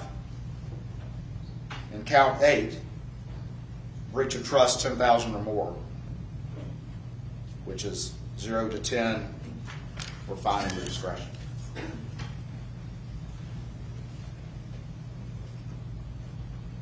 Again, the state would submit that no matter how you stack them, even if you run certain ones together, that there needs to be independent, consecutive accountability from one to the other.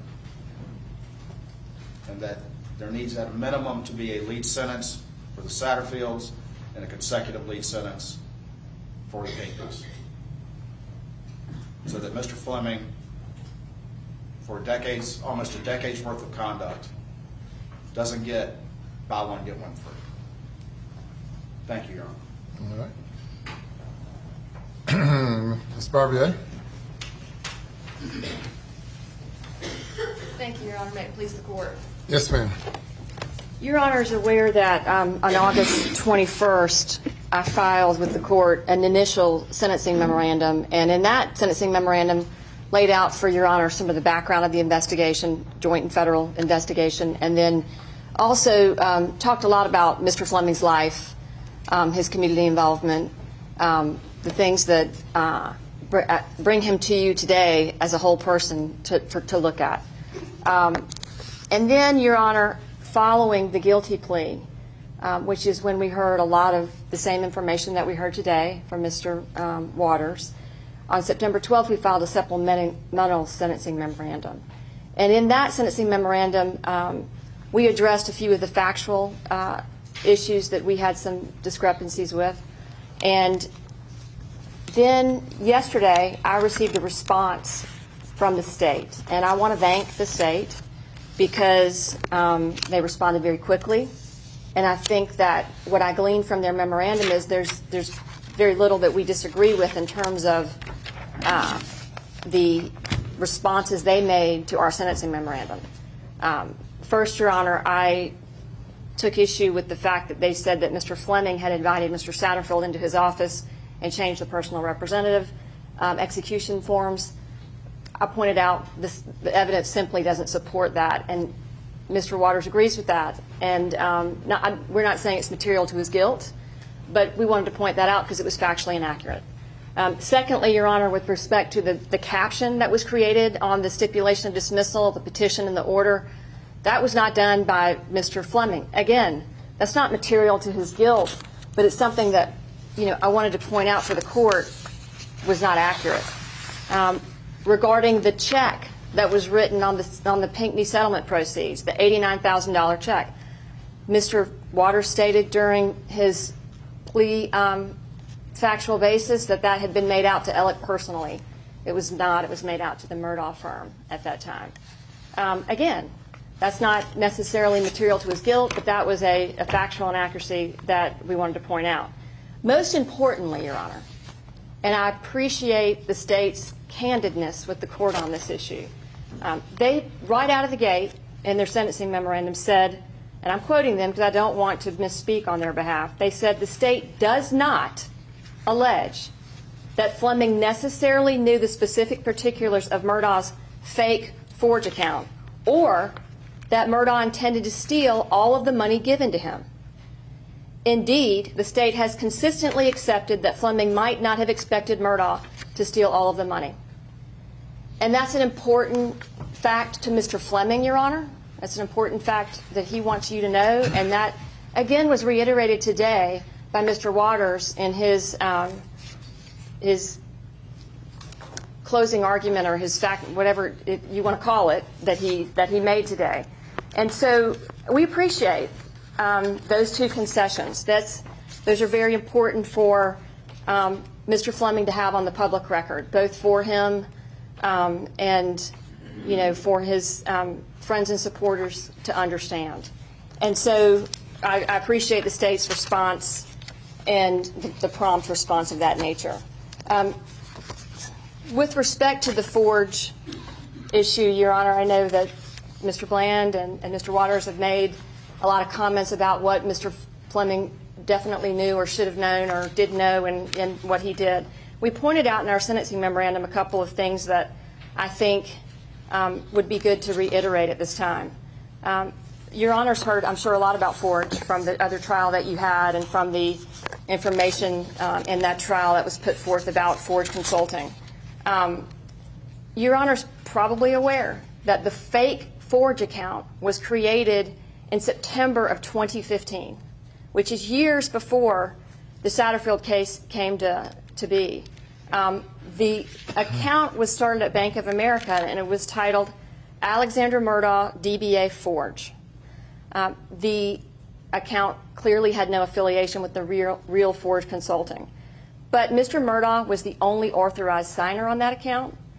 He's the only one that had access to it. He's the only one on the signature card. And unbeknownst to Mr. Fleming and to a lot of other people that Your Honor himself heard from during that murder trial, good people, people that had known Mr. Murdaugh for 40 years.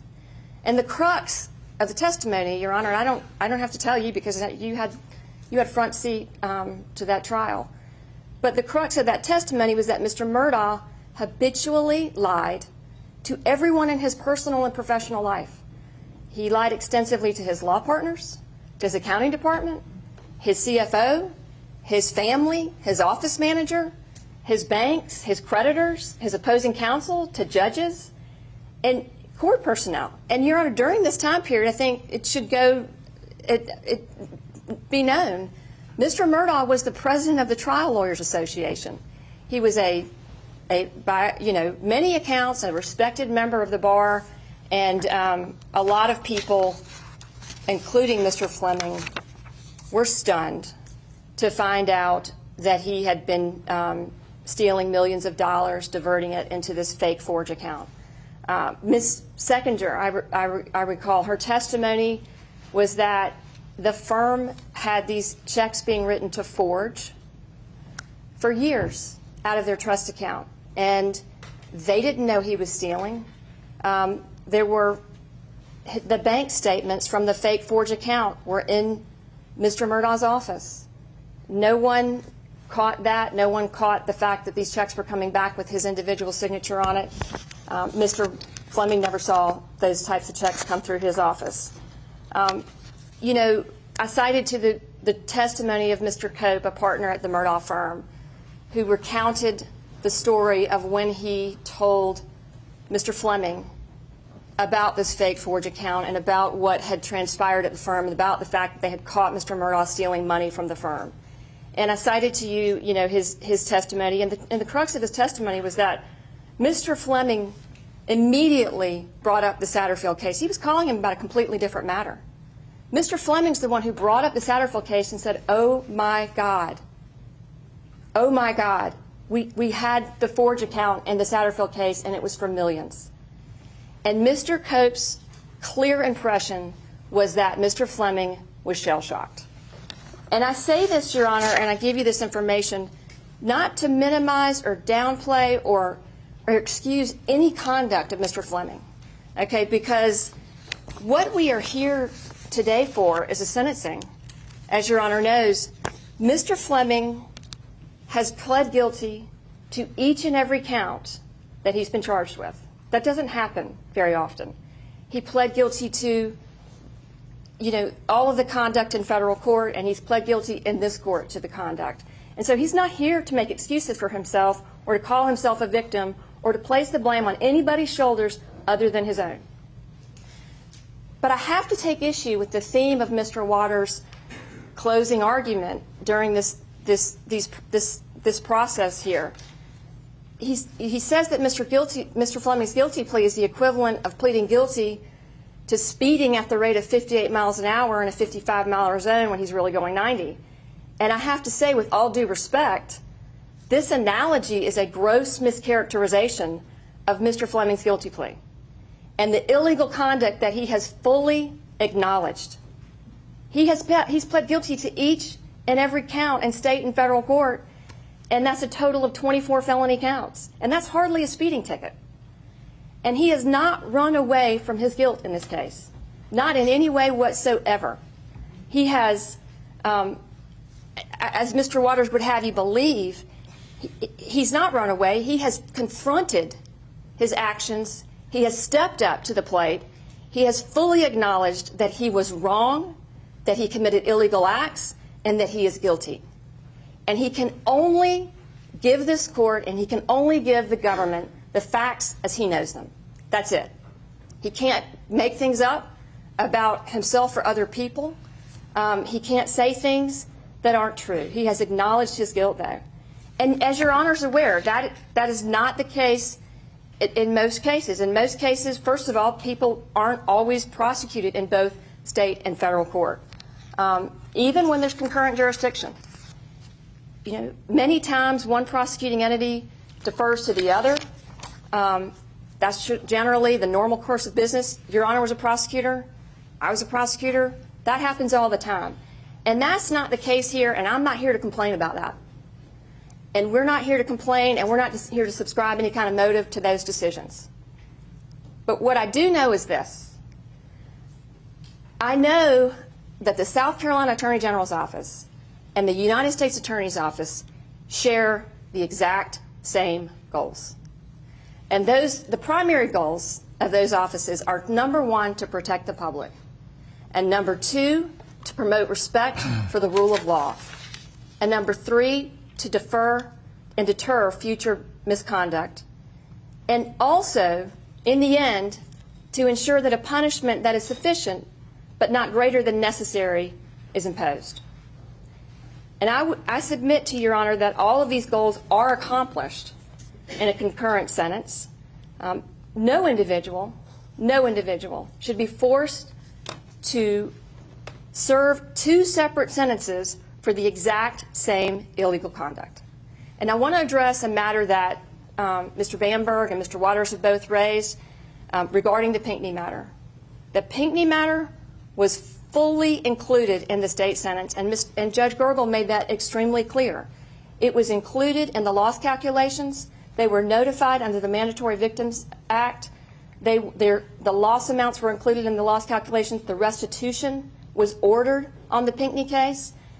Ms. Pinckney and Mr. Bamberg were available to speak at the sentencing. They attended all the hearings that I'm aware of, and they've been given treatment just as any other victim in federal court. So that matter has been heard, and it wasn't litigated because Mr. Fleming acknowledged his guilt in those matters.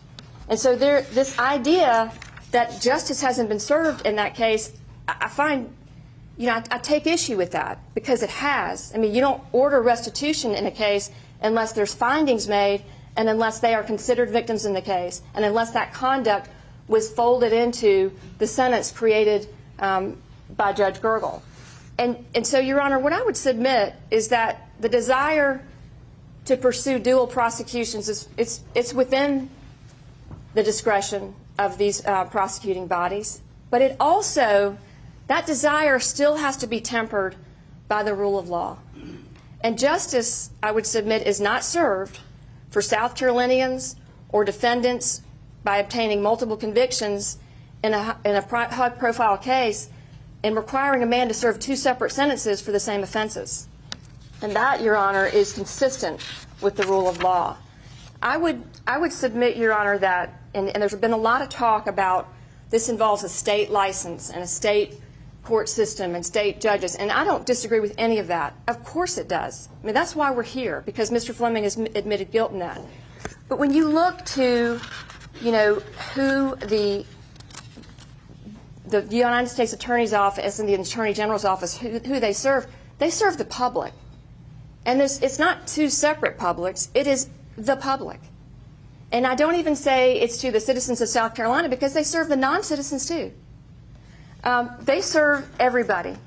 And so I don't understand the division that's being tried to create here with respect to, justice can only be done here in this courtroom. Of course, this courtroom plays an integral role in serving justice. But Your Honor, I believe, understands that the role that these prosecutors have and the role that the other prosecutors have are the same. And they generally work as a team, and they generally work to the same ends, and that is to see justice served.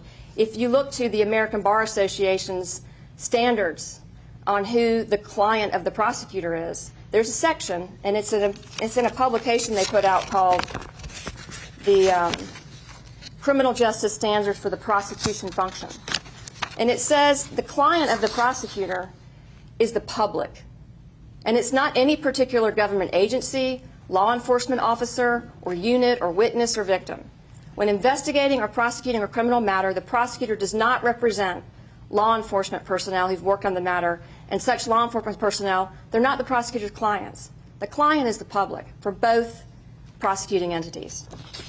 So Your Honor, I would submit that in these proceedings, you know, those purposes are being served. And I don't take any issue with the representation that the Attorney General's office has made, that they have been a central role in this case and that SLED's been a central role. I wouldn't dare to endeavor to do that, Your Honor. Everybody has an important role in this process, and certainly the Attorney General's office and SLED has too. And from my understanding, from all the press releases that have come out from both bodies, they have embraced the idea that this was a joint investigation and there were joint efforts by everybody involved, all the agencies involved, to bring this case to justice. And, Your Honor, I would like to take some time to talk about Mr. Fleming and his life before this, his family, his community, many of whom are here today. You've got a packed courtroom. And I would submit, Your Honor, that doesn't happen every day. As Your Honor might be aware, I think that Mr. Fleming is overwhelmed, and he knows how lucky he is and how grateful he is to have the support of so many people.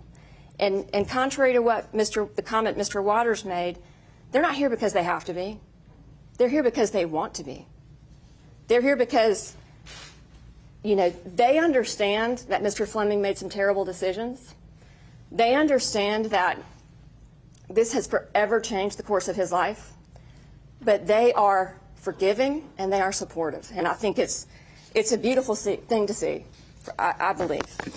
But, Your Honor, I want to take just a brief opportunity to introduce you to Mrs. Fleming. She's here. They've been married for 25 years. She's seated in the courtroom in the front room. His parents are also here. They're Caroline and Frank Koslick and Astor and Catherine Fleming. Do you want them to stand so I'll know who you're talking about? Sure. If you all would stand, I would appreciate it.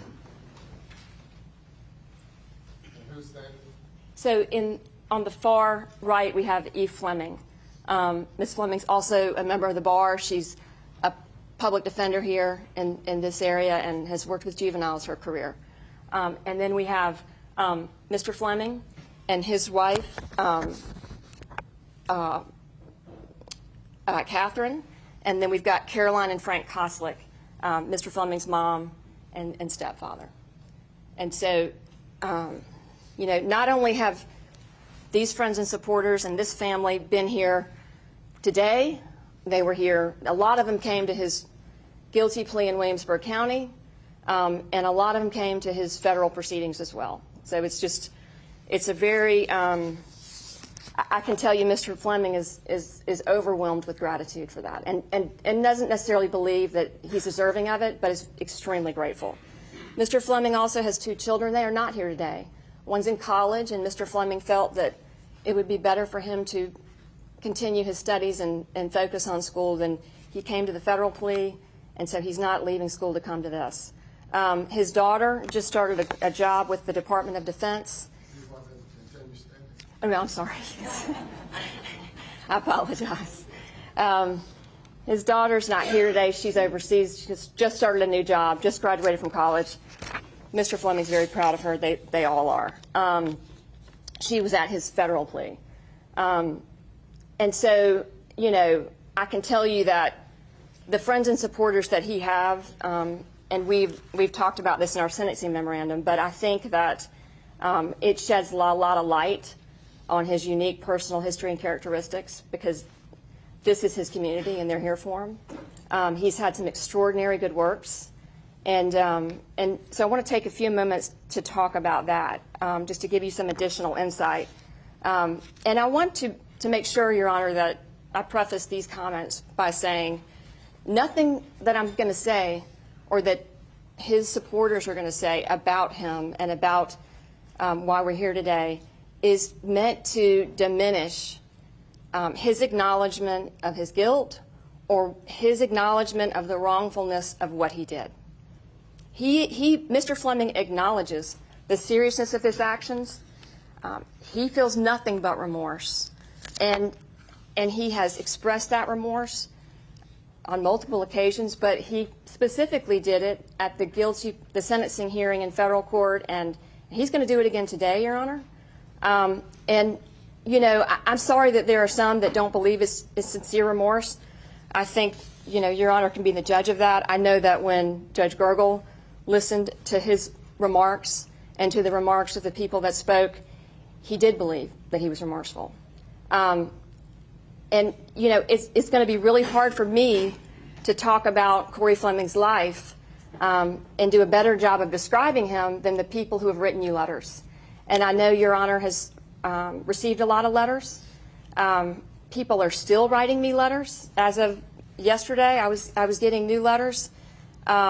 They keep coming in, Your Honor, and I think that's a testament to how strongly people feel about Mr. Fleming. And a lot of these people have a different story about how Mr. Fleming has made an impact on their lives, how he helped them, how he was there for them when they were in need. They're letters that are written by people from all walks of life. Some live in this Beaufort community, and some are from far away. And some are from our older citizens, and some are from very young adults. And some are from his peer group and his former colleagues. And, you know, these people aren't all people that know each other, but they all have stories about Mr. Fleming. And I would submit to you that there are a couple of common themes that run throughout these letters. The first observation that I had when I read these letters was that, you know, it sort of was in keeping with the theory that I've had since I was a judicial law clerk, and that is that you can tell a lot about someone from how they treat the courthouse staff and the non-lawyers in our system.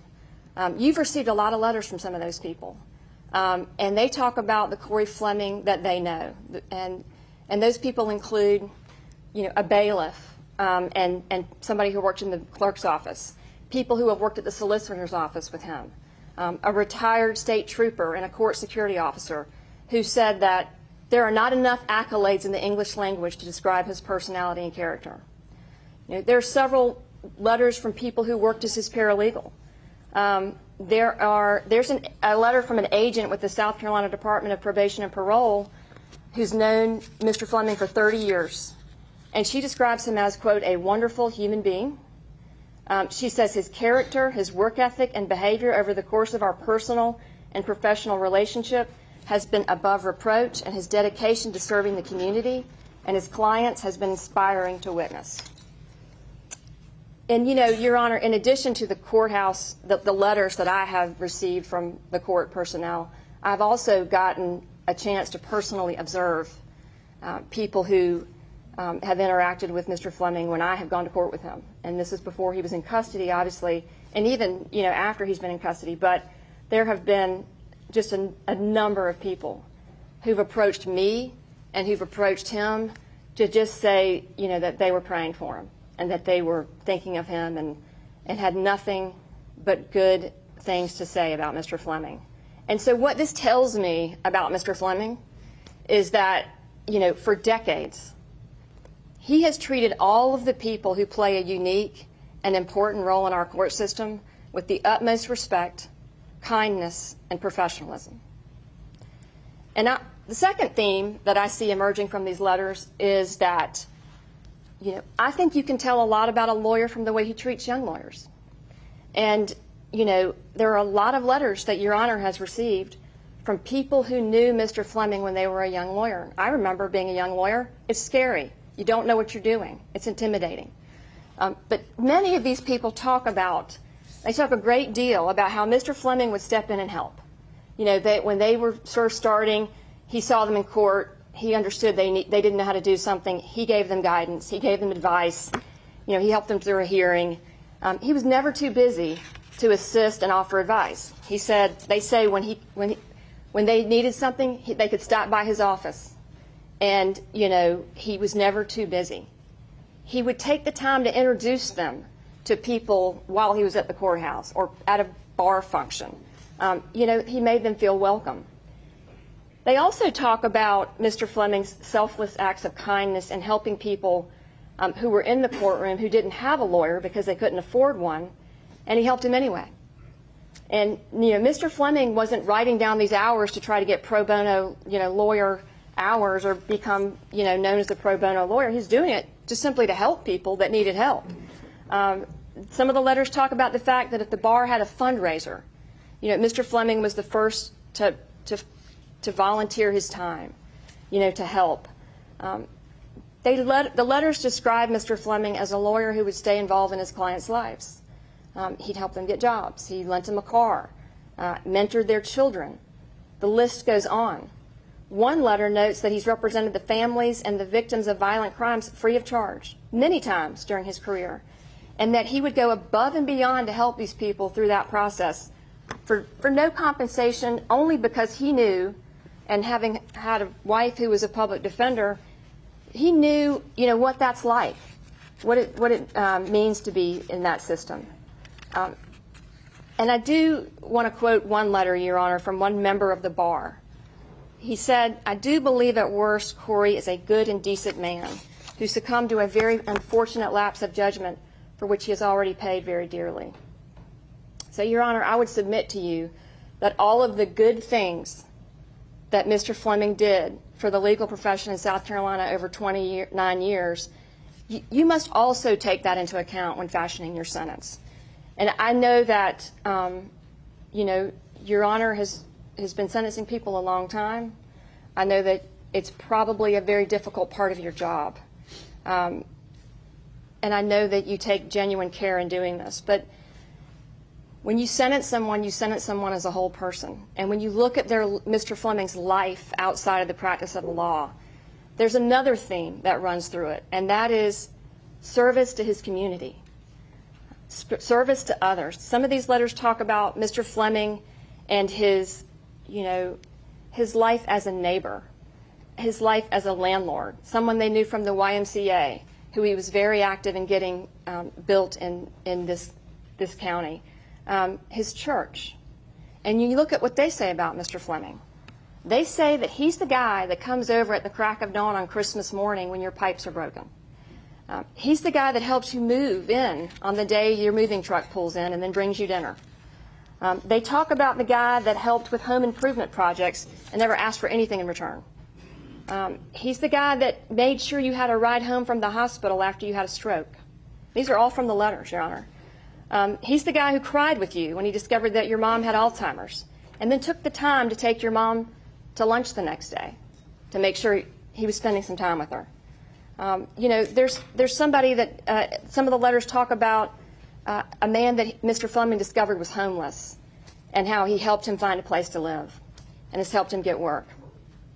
The woman who cleaned his house for years talked about how he treated her like family and invited her and her family to share holidays with them. And so, Your Honor, the stories, they go on and on about the help that in the community that Mr. Fleming has served for so many years. One of the things that stands out to me are the single parents that Mr. Fleming has helped. I mean, they talk about the fact that, he did work around their house. He spent time with their children because they didn't have a father.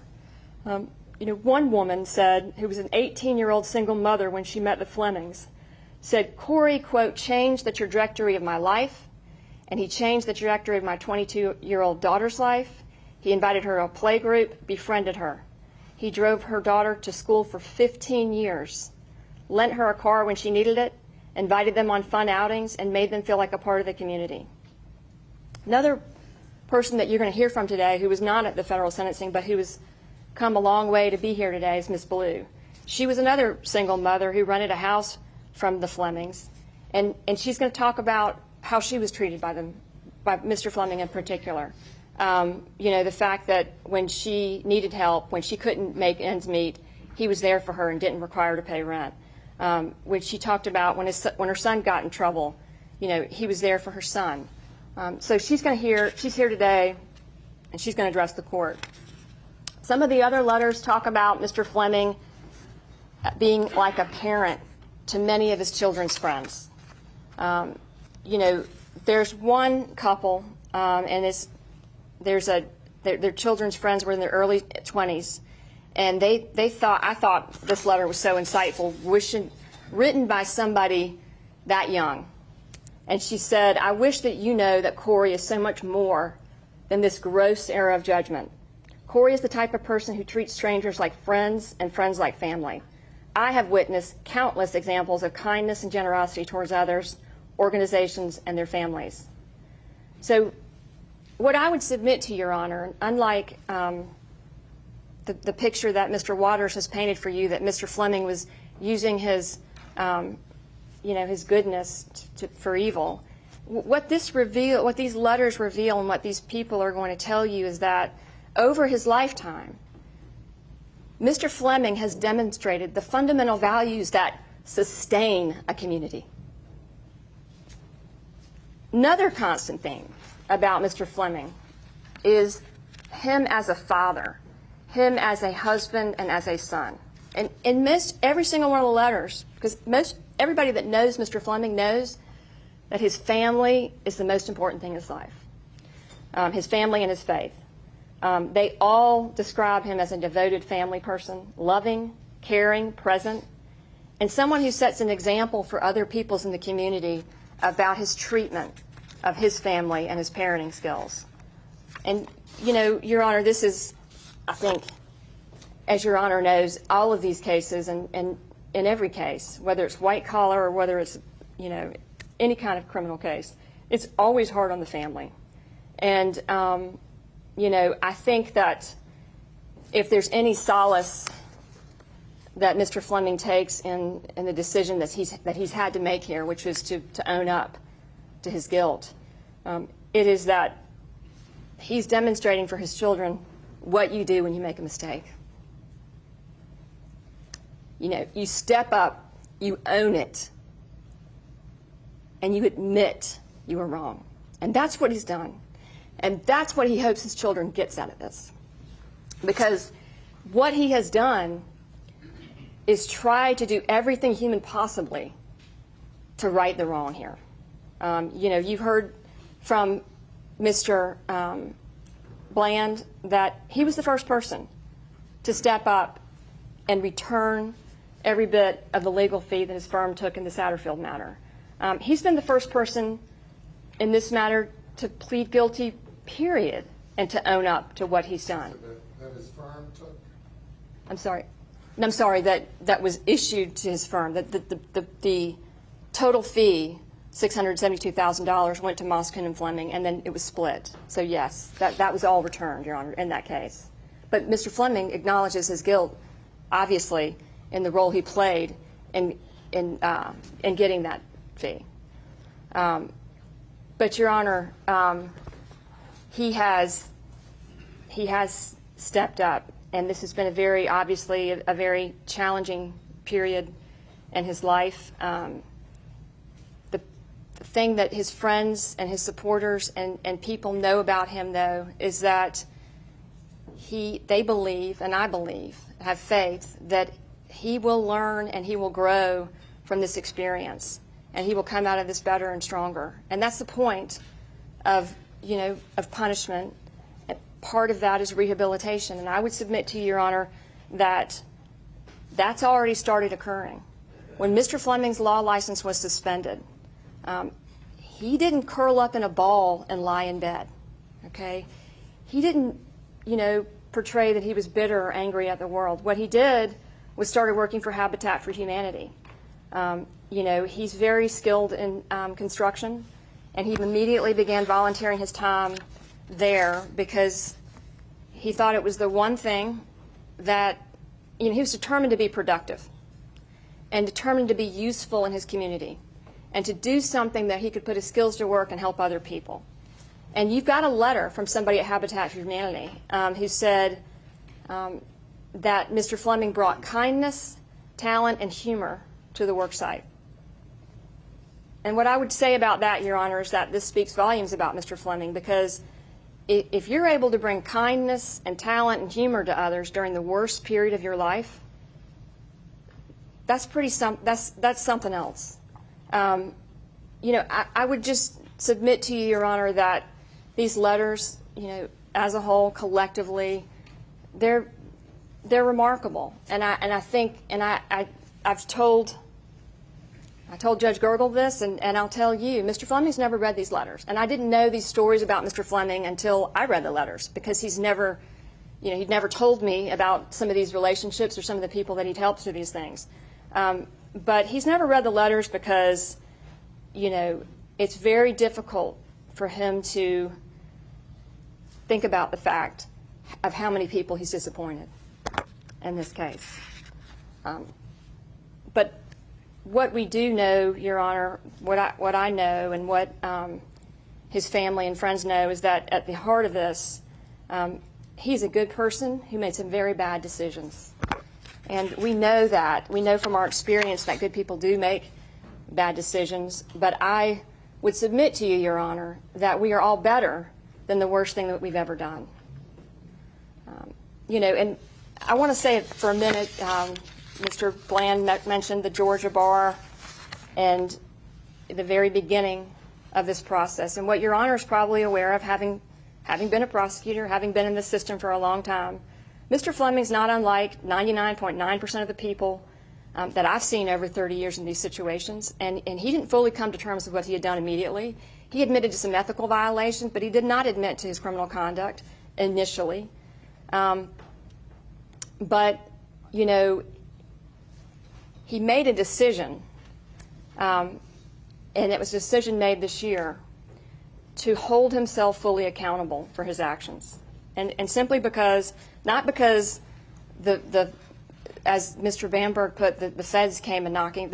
Mr. Fleming's been aware since the very beginning of this that this was a joint federal and state investigation. So the feds have always been involved. There was never any surprise there.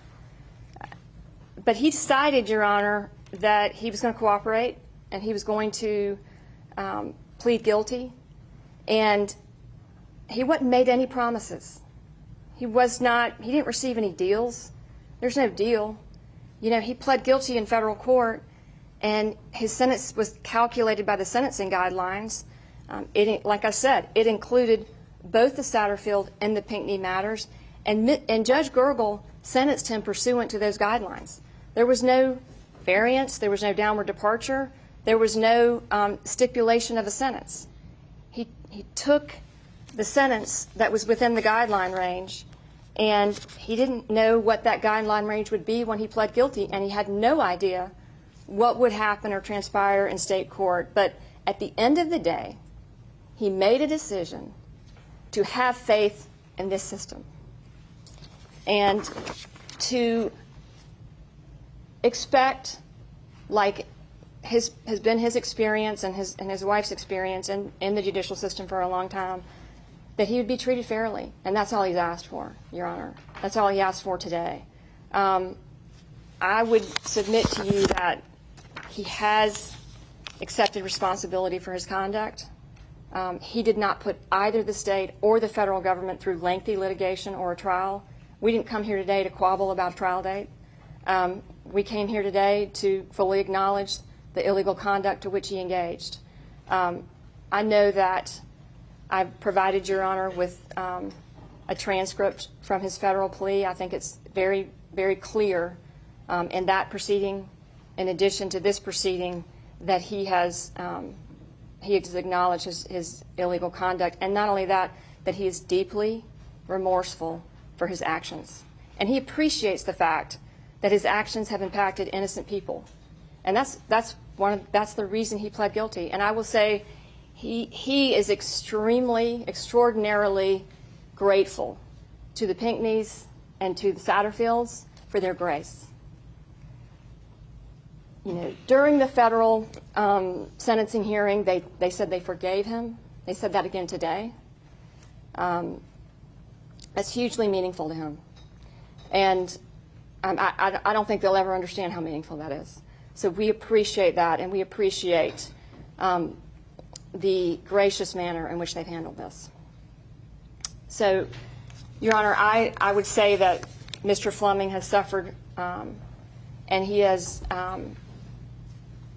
paid a very, very dear price in this proceeding and in the other federal proceeding that would discourage him from ever engaging in similar conduct. And I believe, strongly believe, that Mr. Fleming will serve one day as a very important person who can share his story with other lawyers as a cautionary tale, with just other people.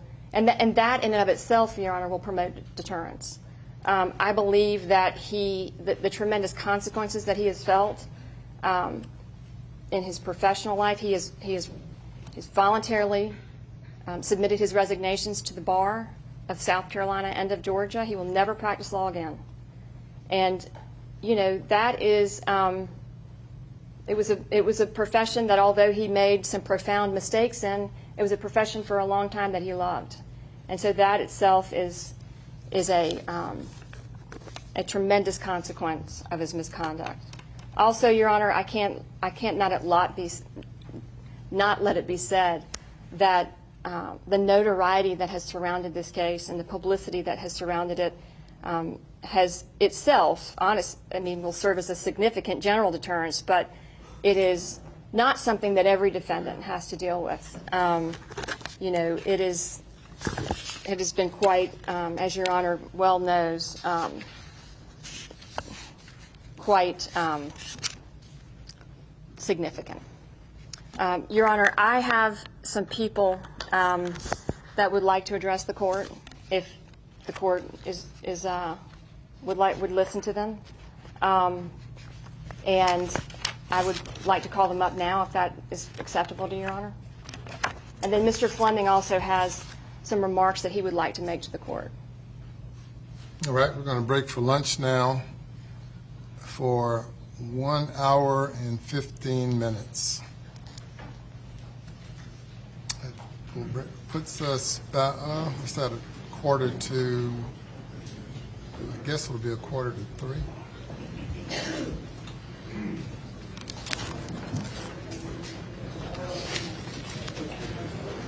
So we'll be in recess, 1 hour and 15 minutes.